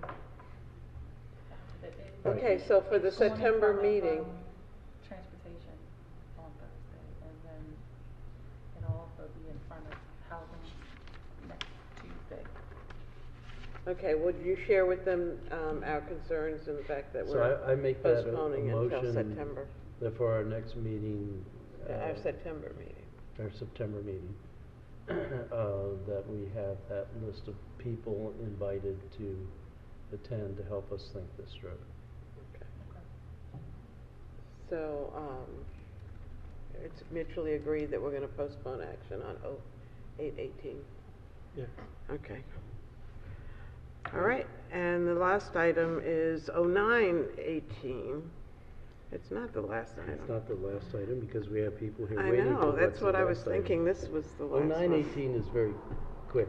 It is legislation I put in to change the size of temporary signs to be larger because Chris Ledoux noticed that my signs that I use to let people know about my town hall meeting were more than 20 square feet. They're 23 square feet. So the legislation makes the size of a temporary sign 4 by 8. If you have a sign bigger than that, then you can't do a temporary sign. But that's all that legislation is about. So this is just about you having signs too big to announce your meetings? Are you kidding me? Nope. Okay. So I would ask the committee's favorable I move. recommendation. So moved. Well, discussion, because I do have another. Is current legislation outlining the size now? Yes, yeah. And what does that say? It's what I'm looking for. Here it is. It's on page 3 or page 2. It says that it's 20 square feet. The sign can't be larger than 20 square feet. Which is 20 by 10? No, No, which is no, 2 by it's 10? yeah, How do you it's get very 20 square small. feet in a sign? Yeah, it's like I don't know, but it's not a standard sign size. Nobody makes a 20 square foot sign. My signs are 24 square feet. So they're over by 4 square feet. What the Planning and Zoning Department recommended is just make it 32. As long as it's 24 or more, I don't care. But so that's the only change is on page 2 under the square footage of the sign. Okay. Any other questions? Okay, I'll entertain a motion to give a favorable recommendation to 09/18. So moved. Second? Okay. All in favor, please say aye. Aye. Aye, thank you. All right. All right, the next item on the agenda 025. is 025, exempt service positions update. And she just walked out of the room. Trish, are you here for, Okay. same one, okay. You want to run and get her? What's legislative procedure updates for her? Let's look at 02618 for the purpose of clarifying the rules of procedure for the passage of ordinances, charter amendments, and resolutions. What is that? Yeah, this is just a clarification of some language that the law office thought was Right. conflicting, unclear in terms of how we Suspend the rules. and then Which we do with regularity. and all then of a vote on what we suspend the rules on. This just makes it clear that we need a unanimous vote for suspending the rules, and then it's only a majority vote to vote on whatever it is after that. And is that what Robert's rule says? I believe so. It is consistent with Robert's rules. This is, I think, Rich just wanting to be scrupulously correct in the Yeah. language. I have no problems with It doesn't the change changes. anything. Well, I see on Um, page 1 he's added same. charter amendments. Right. And then it's page 2 is, in D is the big change. Mm-hmm. And it's really, to me, it's the same, but I wasn't confused before. But if he wants us to be, Okay. All right, So I I'll will entertain a move- motion. I would move favorable recommendation from the Rules Committee to the council. So move, or I mean, second. Okay, all in favor? Aye. Aye. All right. All right, so Exempt service position updates. Ladies, you have the floor. Well, I think we already talked about this, in finance. relative to the ordinance, but clearly what we're attempting to do here is to add the new titling for, I know where we spoke about this with the position and pay plan. Because these titles Finance are in committee, yeah. Yeah, these are in the position and pay plan, and obviously, because they're exempt service titles, they need to go in the code as well. And so that's what this is. The ombudsman is no longer that. It's referred to as a constituent services officer.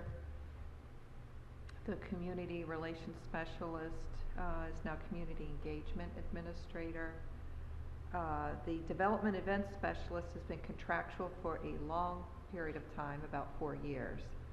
So, you know, true to the conversion idea here, that would be in the exempt service because it's in the mayor's office. So that is Felicia's position. And then Susie would, position of chief of staff was never formally titled as such, although you know, as a working title, it's been that for a number of years. And so it's just right-sizing things. Let me ask, special events specialist. We had tried to make that a civil service position. Not civil service, the members of the mayor's office should be in the exempt service. Okay, but that position is not a political appointee. It is, but it shouldn't be. I feel it shouldn't be. Because, and we've seen it through 3 administrations now. The job that person does is not impacted by who's in the mayor's office. The skill set that comes with managing our parades and all of our other special events is not something you can walk in off the street and do. You know, you got to learn the job. And we've had a few people who have learned it and have been very, very good. And so we feel that position should be a permanent position, not an appointed position. So how do we fix that, first of all? Well, to do that, we'll have to follow the process under the code, which requires us to go back to the Civil Service Board. And the Civil Service Board will need to approve the position as a civil service position, which means they get the edits and approvals of the job description, the titling, and the grade assignment. And only after it's been through the Civil Service Board's process would it be available to go into the pay plan. Now, obviously, the title's in the pay plan. The listing of positions in that plan do not identify anything as exempt service or civil service per se. It's really just what's the title and what's the grade assigned to it. So I don't want to interrupt what's being done here. I Yeah. think I would like to move forward as it is and then ask you to take this back to the Civil Service Okay. Board Okay. at a But later date. It's more than the Civil Service Board, it's also, I think that position should be assigned to the city manager, not to the mayor's office. Yeah.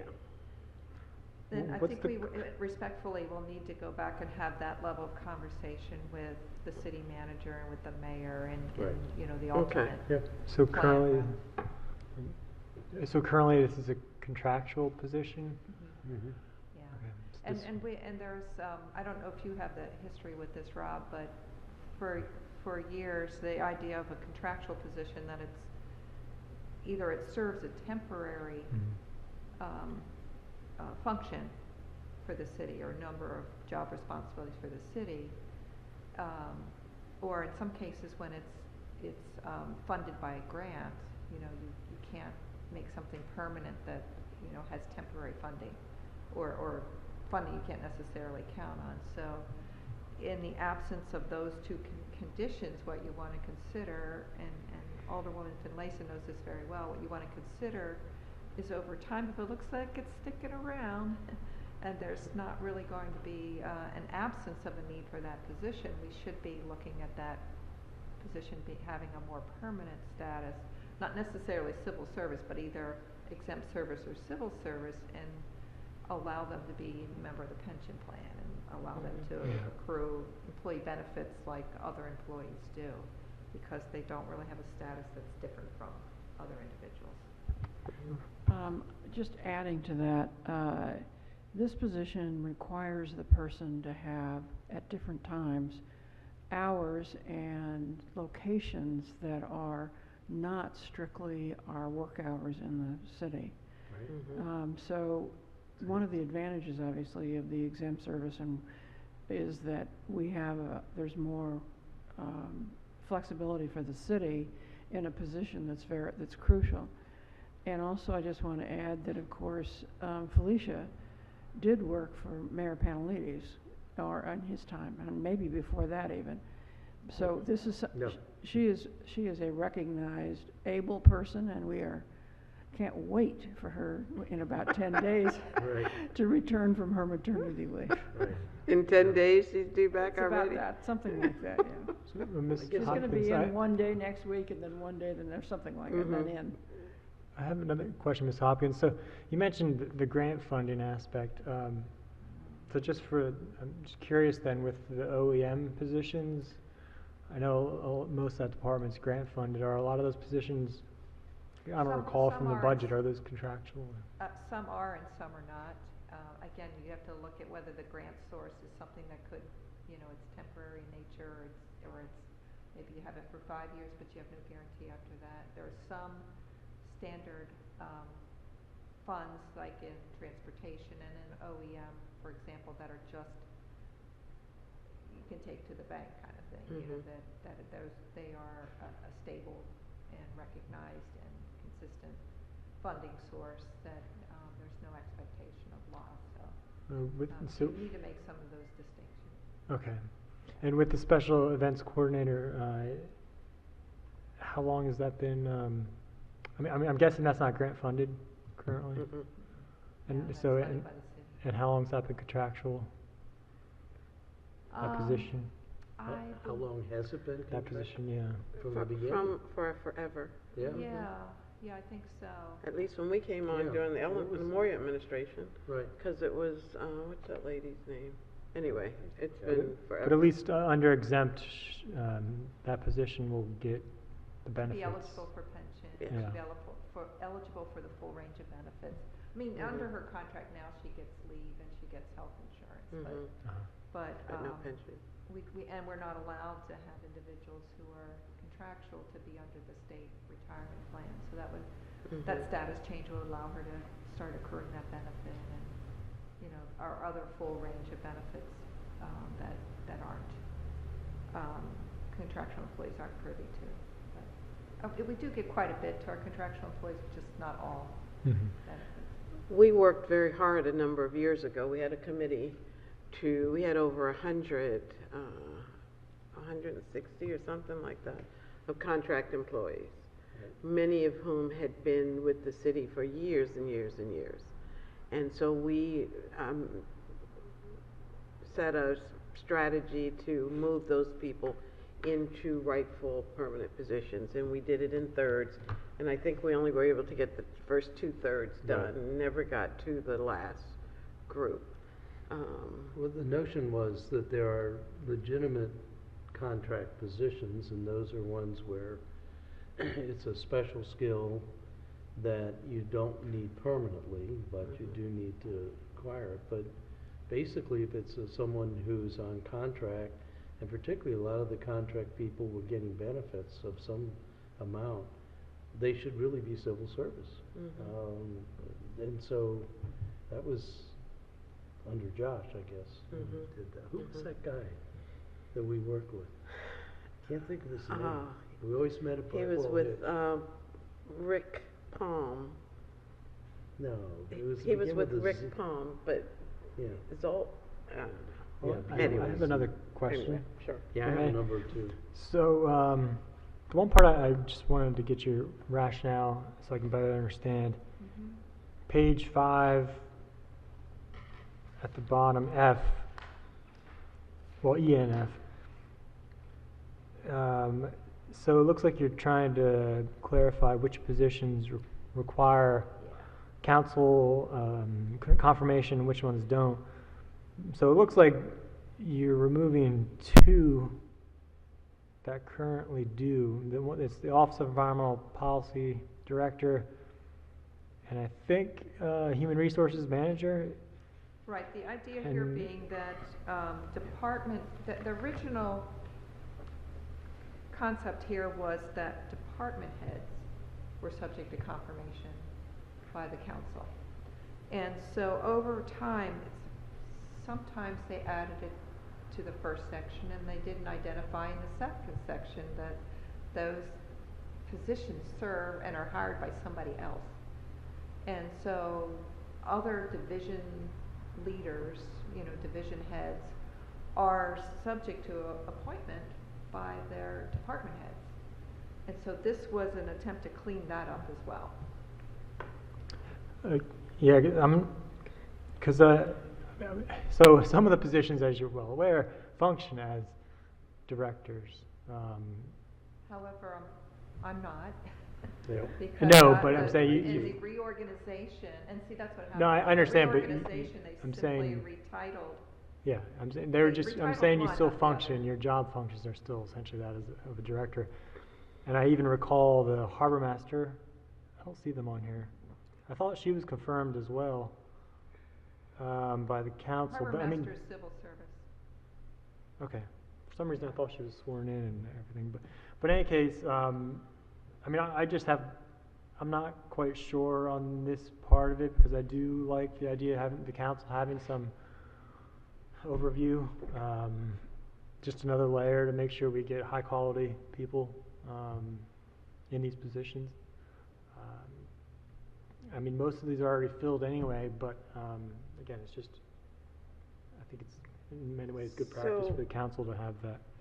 I mean, we see the county right now trying to make sure they have more of a confirmation ability over some of their positions. Well, I guess part of it, is an attempt to be consistent Mhm. with what was the premise prior to, and it's just that when that reorganization happened, they didn't make the adjustment appropriate and consistent with what had happened before, meaning that department heads, there's language in there about setting department heads' salary subject to the salary and appointment subject to the council's approval, and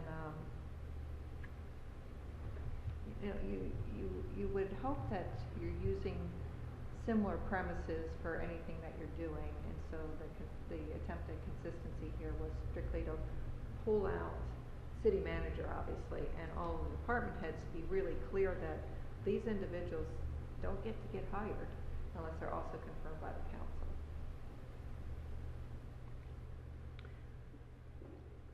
Alderman Arnett? Yes, first of all, where's IT? Under It's E? Where's information? MIT manager, civil service.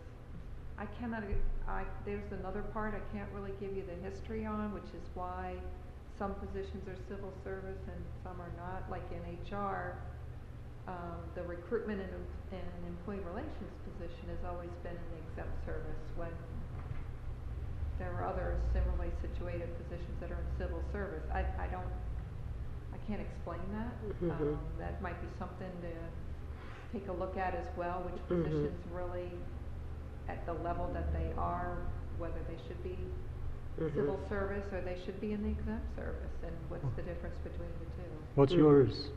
Mine's in the exempt service. Huh. Okay. So, Okay. communications officer, I know that this is now what the communications officer is getting, and, but I mean, is this just being changed to fit the person that's there, or is this what we think is the relative Well, appropriate pay level? it is more the appropriate pay level. The description of work for the former communications officer position was much broader in scope and in impact. It had a great deal more responsibility and expectation. So those job descriptions were provided to you before that showed what edits were made and what change in job responsibilities that were consistent with the way Mayor Buckley's staff would be assigned work and responsibilities. So that changed the position's grade. So that touches on a more generic question I wanted to ask, which is, are we going to be changing this every 4 years with new administrations? I can't answer that for 4 years, but I can tell you that we sat down and not only went through pretty precisely what the staff are doing and established, I think for the first time, what a mayor's staff assignments would be, but in addition to that, we made it rational with the rest of the city employment. So the levels and the responsibilities are consistent with, or at least more consistent. Maybe the assignments are not the same as other employees, but they are. We don't have, we don't have people in the mayor's staff where there's a question about why they're assigned a certain level. They're assigned it because that's what they're doing. That's the level of what they're doing, and that level is consistent with the other employment in the city. So we tried to make this, I think, for the first time, possible to be ongoing. I believe that while I wasn't here at the beginning, that it was difficult to translate what the Mayor Panellidi's staff were doing into assignments that kind of made any sense in an office. So they hired into positions that were not necessarily exact to what the people were doing. Right. And I think that, I hope that our staff is now organized fairly consistently with what a mayor's staff would expect, and people will be able to move into those positions in future years. Well, this brings up another problem I'm having, which I admit is a personal problem, and that is somewhere in about a foot deep of finance committee materials are those job descriptions. I don't have them available, but I am having a hard time. First of all, ombudsman is not only called for in the city, it's in the charter. And so, and I think ombudsman is a necessary function. I also think a public defender might be a necessary function in a different thing, but it's hard to, thank you, it's hard to, I'm having a hard time with some of the meanings. Constituent services officer seems straightforward, but community engagement administrator? Job description. I just, Okay, the question is, what is that? what does it mean? Yeah. So here's community engagement administrator. Implements and initiates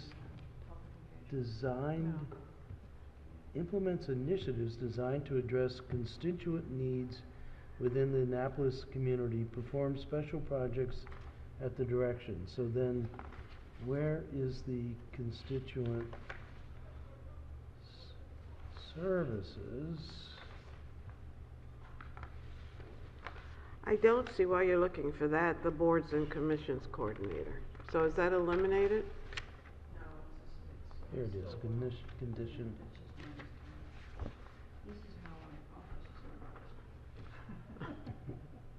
Okay. So these are the 7 people under the chief of staff. Right. Is that what I'm? And this is. Who's the Arts and Veterans Affairs liaison? Max. So Max, Will, and Will supervises the 2 liaison staff. Those are contractual positions, so we don't put the titles in this bill. Have they fired Larry? Well, Larry is no longer a staff member as of July 1. Gavin assured me that he would not eliminate Larry's position. So he, no, that is not, we funded, the council did not. We should be clear about that, the council did not. No, the council did not. We funded positions, who's in those positions? Okay, we'll have to deal with that. Development, it's Felicia, Brian. Who's the other constituent services officer? Is that Janice? No, constituent services is Janice. Communications is Susan. Development is Felicia. Economic policy is Brian. Contractual. And Max. Okay. And public engagement is Will, and the 2 liaison staff. And what's economic policy analyst? That's Brian. And that's a contractual position. Wait a minute. Are all of this- these positions contractual? No. Wait a minute, I Brian, thought Brian was, This is contractual and this is contractual. okay, I believe it. So, Say, okay, yeah, does there it we say go. in the corner? No, I think it's so administrative assistant is Eva the receptionist? Right, Okay. that's not changing.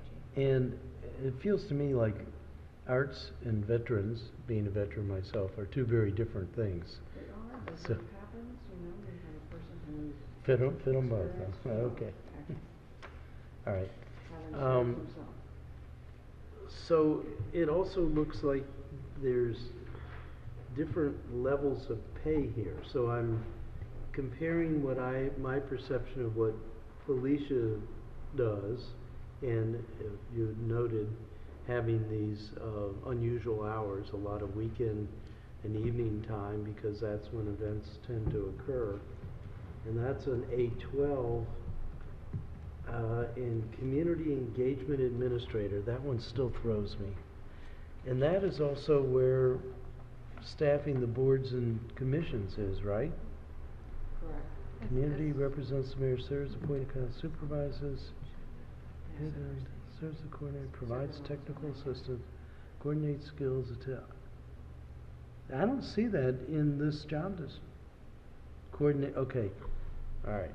So, in the past administration, that was a person who would come in with the candidates before each of the committees and introduce them, or if they could not come to the committee, would relate to the committee, this is Kyle, what the attributes of the nominee were.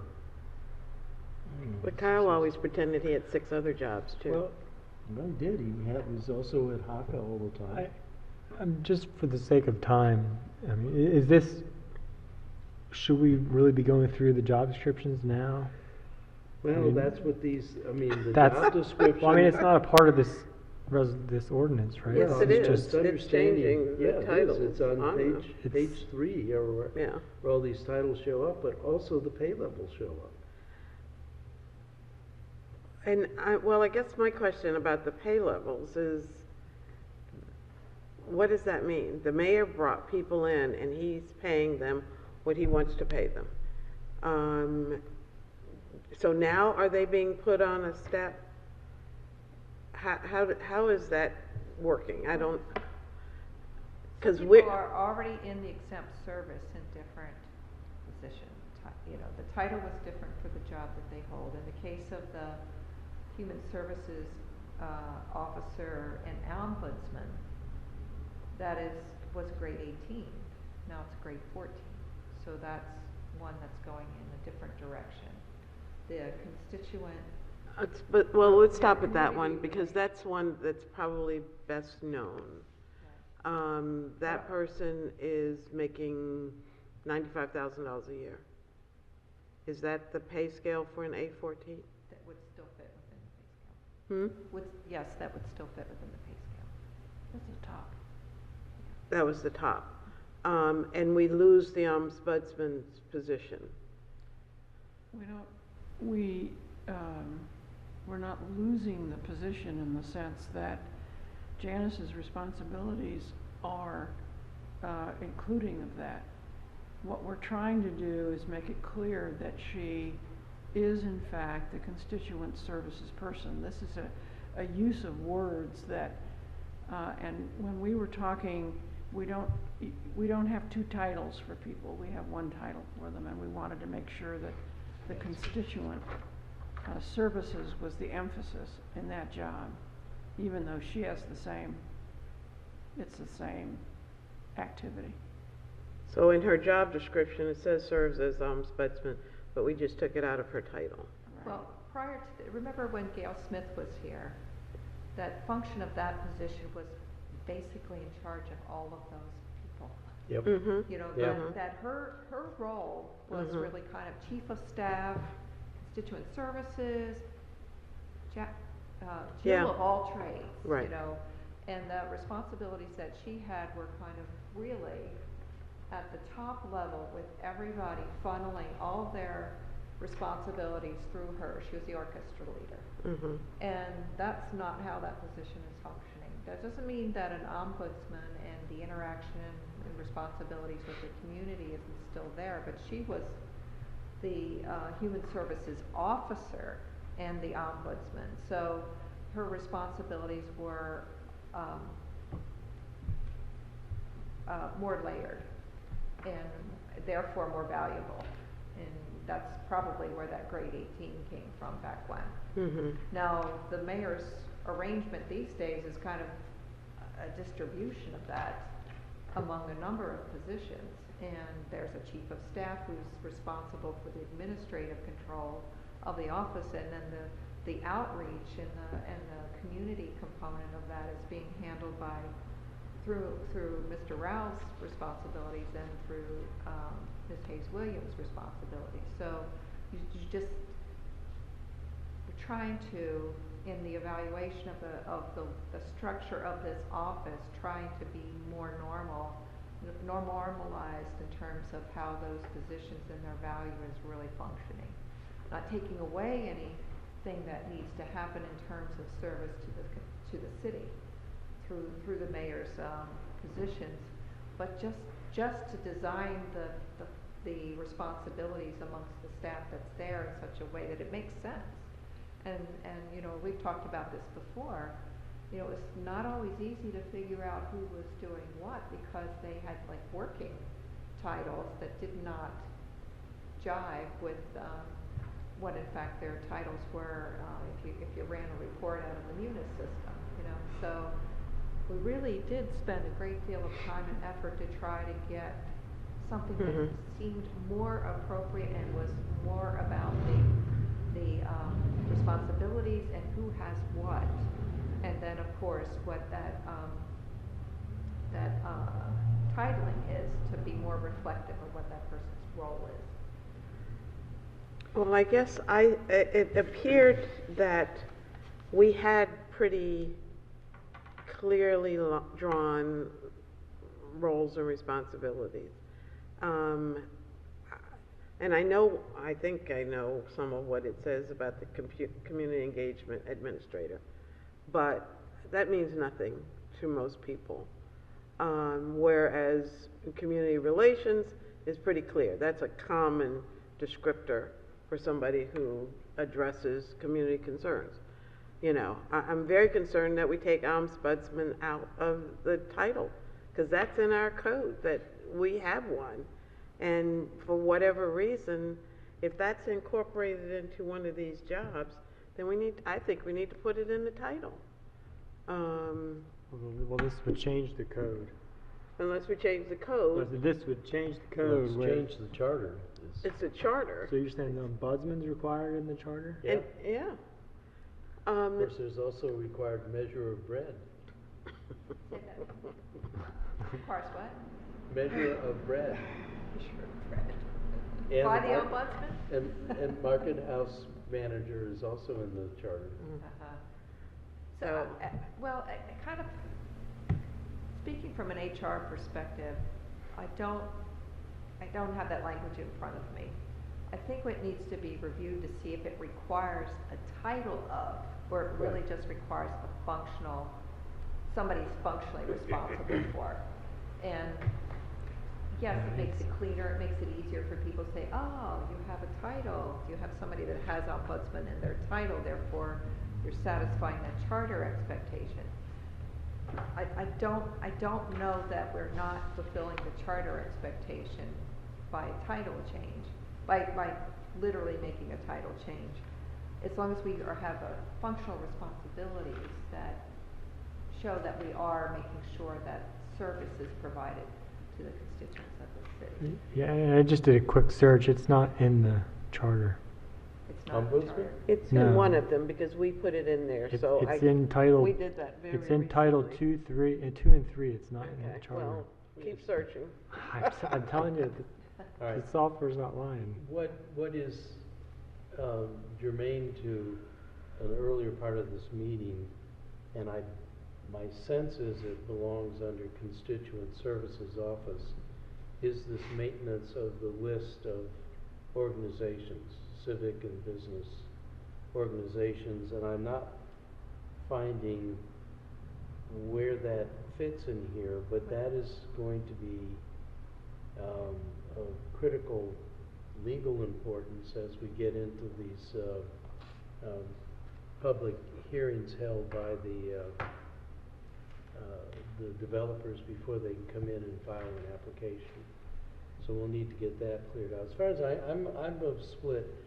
This doesn't feel comfortable to me, but I'm not the mayor and it's not my office and I'm not his chief of staff. And I personally believe within certain financial limits, the mayor gets to have what the mayor feels the mayor needs. And it's one of the prerogatives of the office. So I'm not going to quibble, and I'm certainly not going to quibble with how Susie wants to organize things either.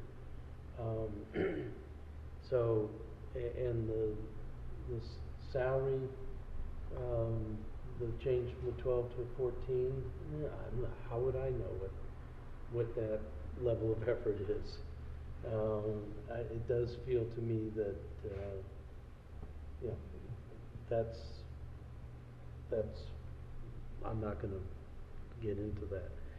But I am interested in making sure that we have defined in somebody's description, whether it's engagement administrator or marriage counselor or constituent services, somebody has to be responsible for this list. And I want to try this out, but the concept I've had all along is, and it used to be that it was much more robust, I think under Ellen, that we had, in fact, it was the CCA.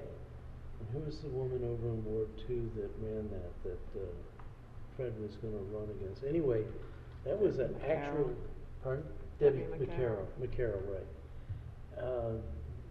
That's something that's really important when we need to get information out. And so it does seem to me that it fits under this rubric of constituent services or community engagement, one or the other, that we really have this up-to-date list.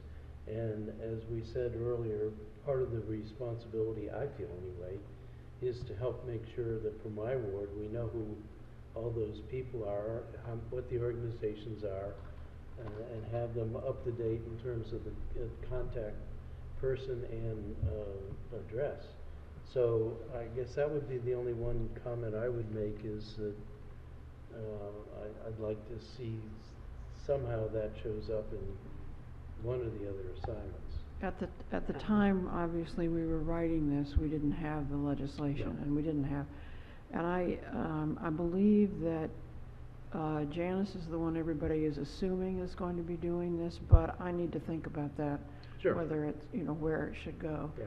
Because I think it's going to be a fairly kind of major responsibility to keep it up, and I want to make sure we think about it before we give that Right. assignment.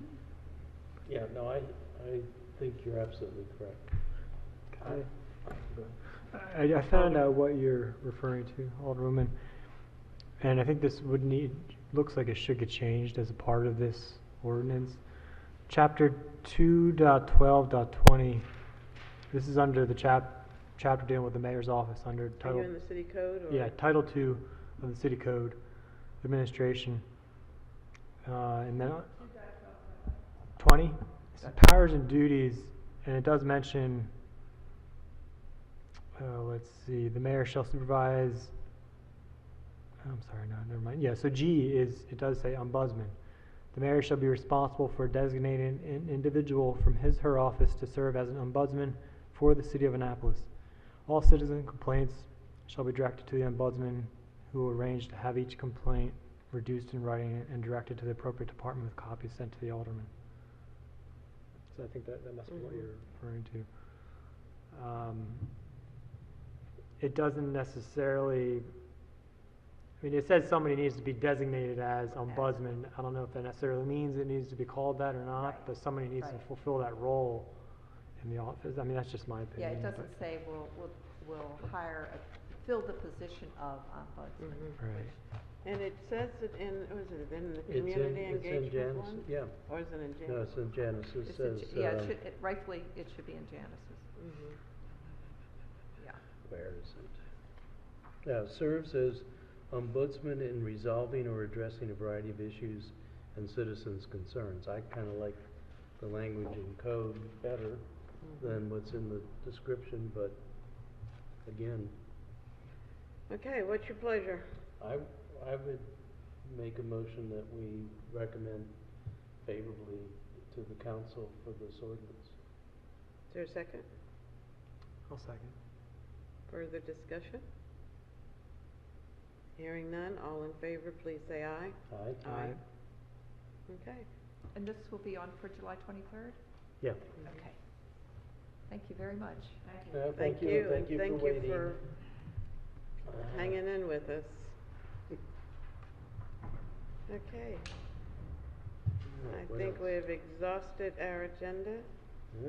I'll entertain a motion to adjourn. You want to set the date? I'm sorry, we have to set a date first. And I'm looking, I believe the draft goes out, Hmm? the draft, I believe it goes out on Tuesday. The 17th? Yes, so you guys can have your meeting on Monday, and that way it can get on, for the 23rd. Anything that you have on your agenda. Monday the 16th. Mm-hmm. I'm free after 4:30. What are we looking at? What day? The 16th at 4:30? I'm fine. Works for me. Okay.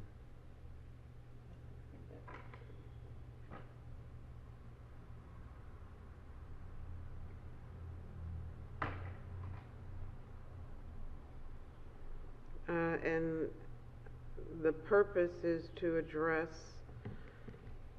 the appointments to the boards and commissions, and then we'll revisit Changes to 014, 18. Rob, your amendments? Yeah, I'll have those in writing for you. Okay, anything else? Seems like enough to me. Okay. Now I'll entertain a motion to adjourn. So moved. Second? Okay, all in favor? Aye. All right, the meeting's adjourned. Thank you very much. 6:26.